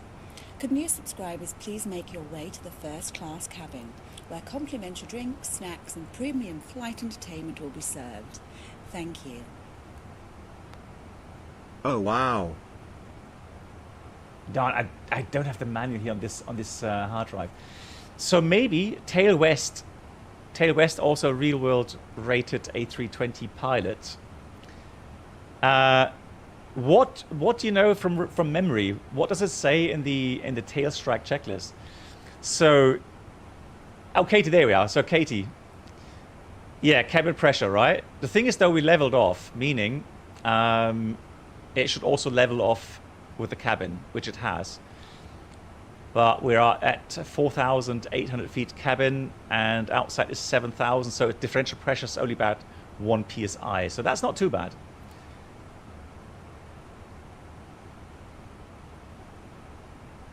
Hey, and a big shout out to Katie Pilot, guys. If you don't know Katie Pilot, I'm sure you all do, but if you don't, check out her channel on Twitch, please. Also a real world A320 captain.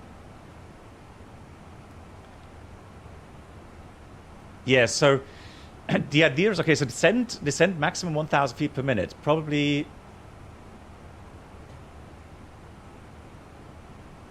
Oh, really? You saw that? So the cabin altitude was pulsating. Yeah, another thing is which is a bit weird is that... Oh, it's climbing. So the outflow valves are closed. The cabin is climbing. That can mean only one thing. We have a hull breach. So it seems like we're leaking air out of the tail strike here. Oh, that's gonna be really expensive. Ay, ay, ay, ay, ay. Yeah, so my idea would be for now... Sure, we're going to return to Stockholm. My idea would be that... bad day to quit drinking. My idea would be to descend to 5,000 feet initially. Altitude is safe. Try to match our actual altitude with the cabin altitude. Then, once that's the case, I'm going to open the outflow valve. And like Tail West said, descend with 1,000 feet per minute maximum. So that the passengers don't have any issues with the pressure on the ears. Then, of course, we're going to do a new destination.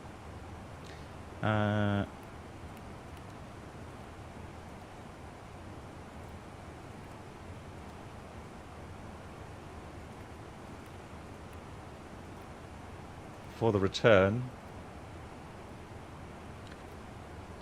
It's going to be the ILS.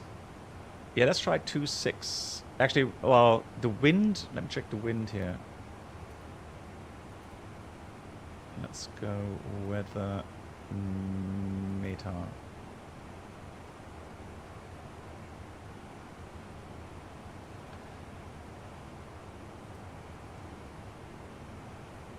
So we have 240 at 10. 19 is fine as well. Broken to 100. Ooh, that's already a sharp Cat 1 approach.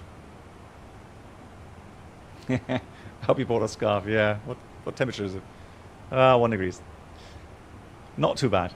Right, we'll do the ILS approach 19 right. Long runway, 3,000 meters. No star, no via. QNH was 1013. So we'll do the actually 1012 now, and I'm gonna go direct to the endpoint there.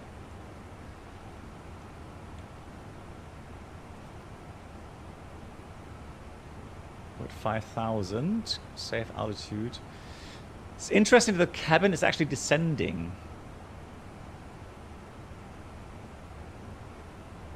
So this is the complicated part. If you do that with manual function. So landing elevation. Let's put this to, what was it, about 200 feet or something.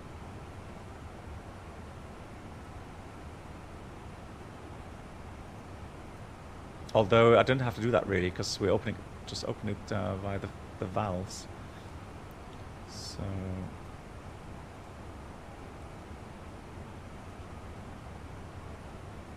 let's do, well actually let's do a Cat 3 approach then. I mean, if it offers it. Oh no, hang on. No, we've got to do 19 left then, because that's the only runway that has Cat 3. Okay.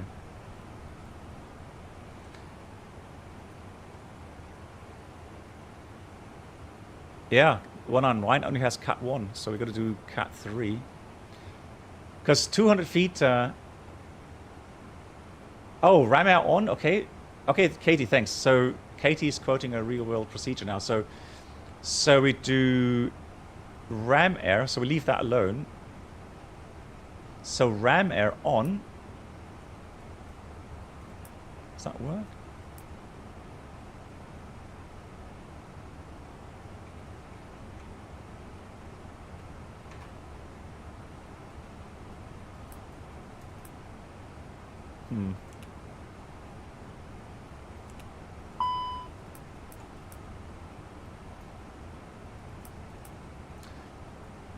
No, so the right button lifts the cover, but it should be left button.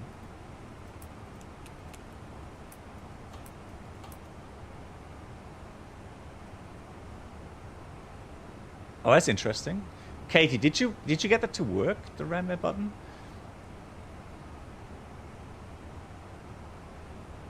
No, it's like, so when I click right button to lift the cover, I can't. Yeah, but then the left button is blocked, you see? Pressing left button now. So as long as you do that. Yeah, okay. Okay, so let's pretend ram air is open. So ram air is like a scoop. Yeah, ram air on.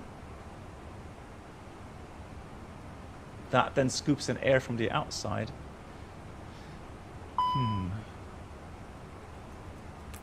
Ah, found it. Okay, so I was quick enough now to push the button. All right, ram air is on. Fantastic. See, the ram air valve now opened. And you can actually see it on the outside as well. I'm pretty sure it simulates that.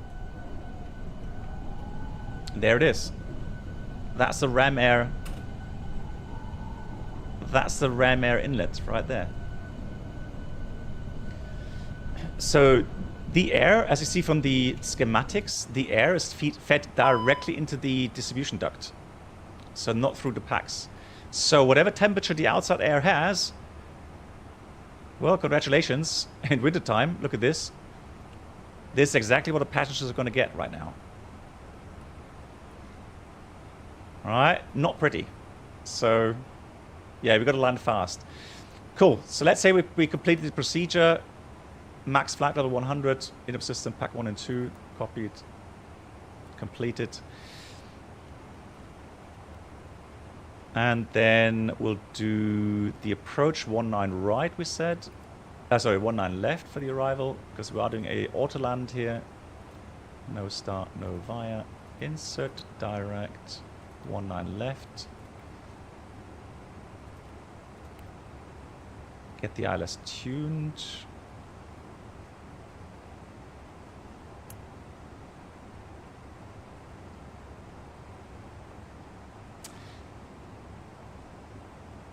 At the ground, when I do move the camera of the FSLabs, I get like you've been made.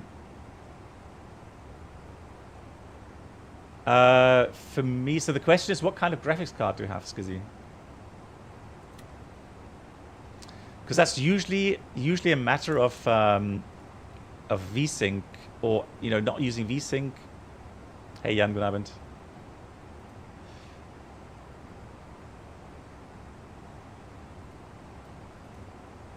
So 19 left, 72.6 available. 2,500 meters, autopic medium, 1,800 medium it is. Cool. 3,000 feet. So quick briefing for the approach. Gonna start at 2,500, 7.5 ILS DME, USA. We're gonna be on the descent, 3 degrees. We'll use a Cat 3. It's only Cat 3. No, we have Cat 3 Bravo, so no decision height. So performance, activated approach phase, 1012, 4 degrees it was, and the wind was 240 at 10. 240 at 10, no decision height. Config full is fine. Speed managed. Flaps 1. Let's check flaps 1. Is it a VRAM issue? It could be. So it could be lots of things really, but yeah. If anything, I would bet it's a graphics card. So it depends on Skitsy what you have for graphics card. Right, status popped up again. No changes. Remove status. So the important thing is that we have both autopilots engaged. We need to look for Cat 3 dual. Then we have at 200 feet alert height. So if there's no issues, then below 200 feet, we just go around for autoland, light, aircraft deviations. 2,500. ATC call. 2,500 is checked. Flaps 2 for the turn. Yeah, apart from that, so above 200 feet, any mode reversion, so the triple click will lead to go around.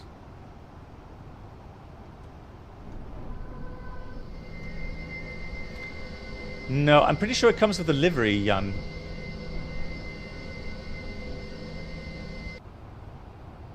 So I'm not 100% sure, but I don't think you can change the wingtip fence and sharklets here in the MCDU. No. Yeah, 8 degrees, 18. I don't know what's happening there. Safety valve opened. Cabin out to 5,000 feet. That may not be correct. I'll address that to the devs.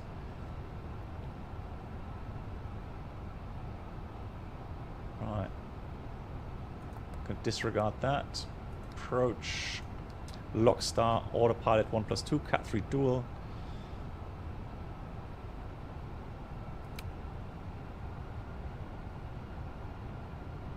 Yeah, slowly coming down the temperature as you would expect. It depends on the aircraft, Holger. There's aircraft that have 100 feet alert height, and there's company that have 200 feet alert height. But you're right. I think the A320 has 100 alert height. Yeah, 100. Yeah, I remember correctly. 100 feet. Okay, let's change that 100 feet alert height. But the autoland light, that works from 200 feet RA onwards. Here's coming down. No.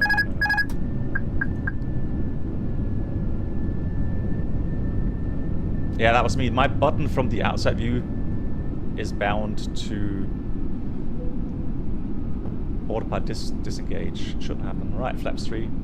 Speed checked. Flaps 3 and flaps 4. Speed checked. Flaps 4. Right, so. Oh my god. Now that would be out of limits. What was the crosswind limit again for Cat 3? Was it 25 knots? On the 320? Or 15.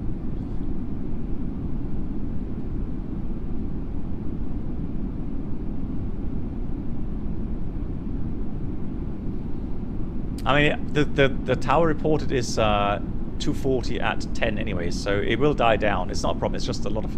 If it didn't die down, then that would be too much, I guess, for the autoland. All right, landing checklist. Economy landing, no blue. Clear to land.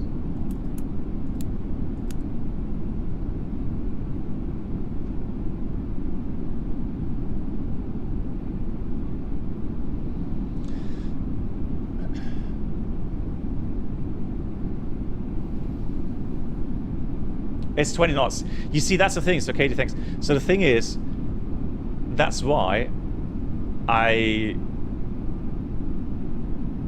try to remember certain values, but nonetheless, so even if I'm sure, let's say I was sure it's 20 knots, and I haven't flown an LVO Solovis approach for, 6 months or so, I would check again, just to make sure that my memory doesn't fool me. 1,000. 1,000.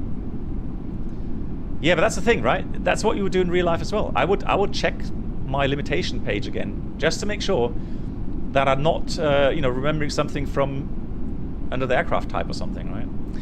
So let's see how the autoland works here. So here's the approach lights already now. Yeah, we're gonna do this autoland just for practice.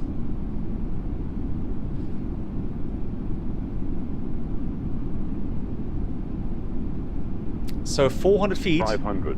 This will go to land as a combined mode. Yeah, 12 knots within limits anyways now. 400. There we go, land.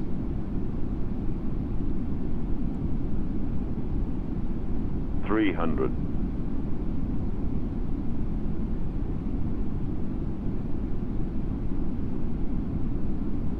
200.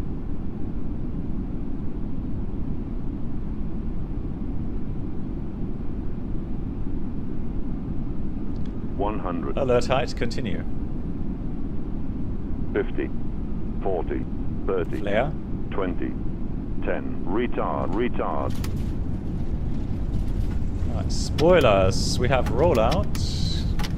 Spoilers and reverse green.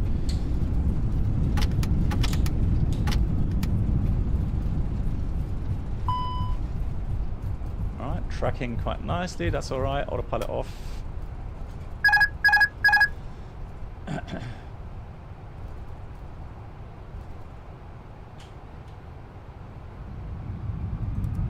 Yeah, so with this fault we could definitely taxi to the apron. Theoretically, what you could do, if you worry about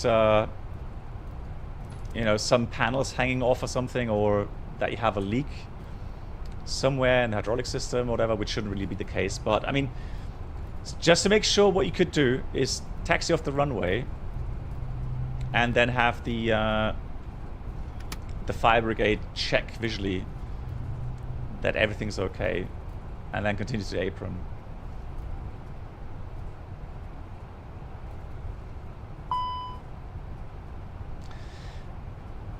The localizer is a bit of no. So yeah, the thing is the localizer.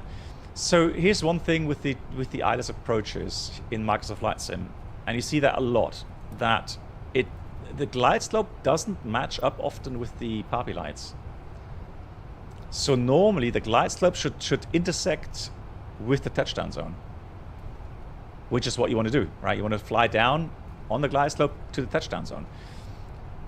Here in the sim, it doesn't do that. So often, since the autopilot will follow the glide slope, you're gonna get some weird behavior sometimes with the autopilot, and that's not the aircraft's fault. That is the fault of I don't know who to blame. Add-on maker or Microsoft Asobo, just because they have that mismatch with the glide slope. Hey Bob, how are you doing?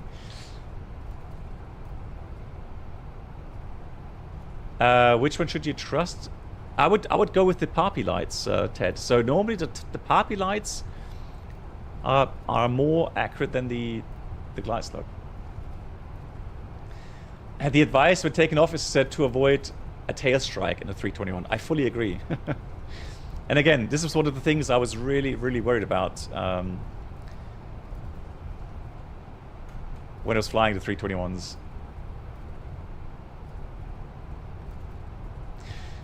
And it's not just during takeoff, guys. So really, the times when tail strike happen more frequently is actually on landing. So on bounced landings. All right. So what happens is that when they come down, they touch down hard. They then may not have the thrust levers completely at idle at that point, maybe even. The spoilers don't come out at touchdown. The aircraft bounces up. The pilot then is afraid to touch down hard again and pulls back on the stick.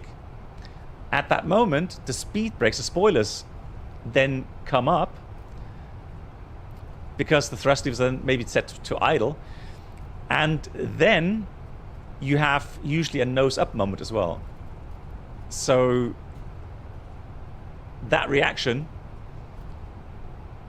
you know, trying to avoid a hard touchdown on the second time, pulling back again with a nose up input from the spoilers, that causes then the tail strikes. And that's why the procedure was implemented that you should go around in case of a bounced landing.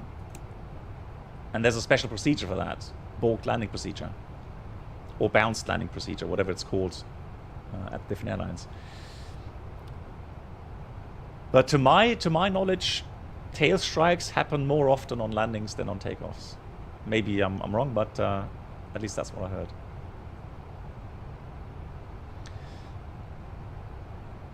Right, so let's just start the APU.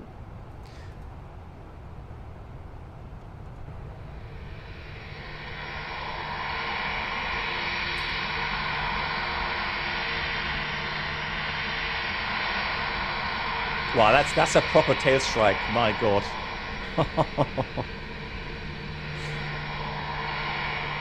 I really provoked that one. But you know what? What I like is the fact I was waiting for the call from Norman, so the purser, telling me that that there was a tail strike or potential tail strike, and it was nicely delayed because they would wait. Well, not wait maybe, but they would you know, have to discuss this over their interphone first of all. So the flight attendant at the rear would call the purser, or maybe even the flight crew, who knows, right? But they usually are trained to know that you know, just after takeoff the pilots are busy, and so they would usually call the purser, and then the purser would look outside and see, okay, how high are we? How many minutes after departure is it? Okay, now I think it's a good time to, you know, they're retracting the flaps, whatever. Now is a good time to call the cockpit. And I like how that was done here in the FSLabs. I love how he described the scraping sound, etc. Really nicely done. GG's. Yeah, and a tail strike. I mean, I'm not an engineer. I'm not a technician. I don't know how much goes into the check, but I mean, I am pretty sure you would have to do some ultrasound checking, make sure, you know, none of the structure is damaged or cracked, repaint the fuselage. Yeah, I mean, that aircraft would be out of service for some time. So definitely not nice, no. Cool. The icing vehicles are coming now. Yeah, I mean, you have different possibilities to make tail strikes, you know, less likely. Of course, one thing is, you know, put the landing gear, or have the landing gear higher, right? That's one thing. But in the 321 Neo, for example, And I think the 321 and 320 Neo, I think they have a rotation law that that dampens the inputs to a certain degree to prevent the tail strikes on takeoff. So there's already, you know, a programmed fly-by-wire. Confirm aircraft is ready for treatment. What? Huh? Am I on the icing pad? Lol. I am probably. Oh, GG's. Right. Thank you, GSX, but I don't think we're departing anymore. Cool. All right, guys. Thank you so much. That shall be it. And as a reminder... We begin treatment now. No, don't. Fluid type. No, don't. No. At 50%. I will call you back when ready. Oh, okay. It's the repaint pad. Yeah. So I'll be back on Monday evening. So everyone, thank you so much for watching. Thanks for the support. And yeah, enjoy the weekend, guys. Stay safe, stay well. And I will see you again very, very soon. Good night, everyone. Take care.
I just forgot.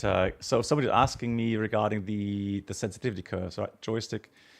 So I have set, yeah, just like in the manual, said 0, and I put a dead zone of 2% in here. So that's what I've done. Now it depends. If you have a different joystick controller that may be, I don't know, a bit lighter, doesn't have that much resistance, then you may want to change those. But for me, I have the Warthog Thrustmaster base, and that is what I'm using with that. And I think that's exactly what it says in the... Although I think the document, it says no curves, but dead zone 1% or something. Good night, everyone. Take care.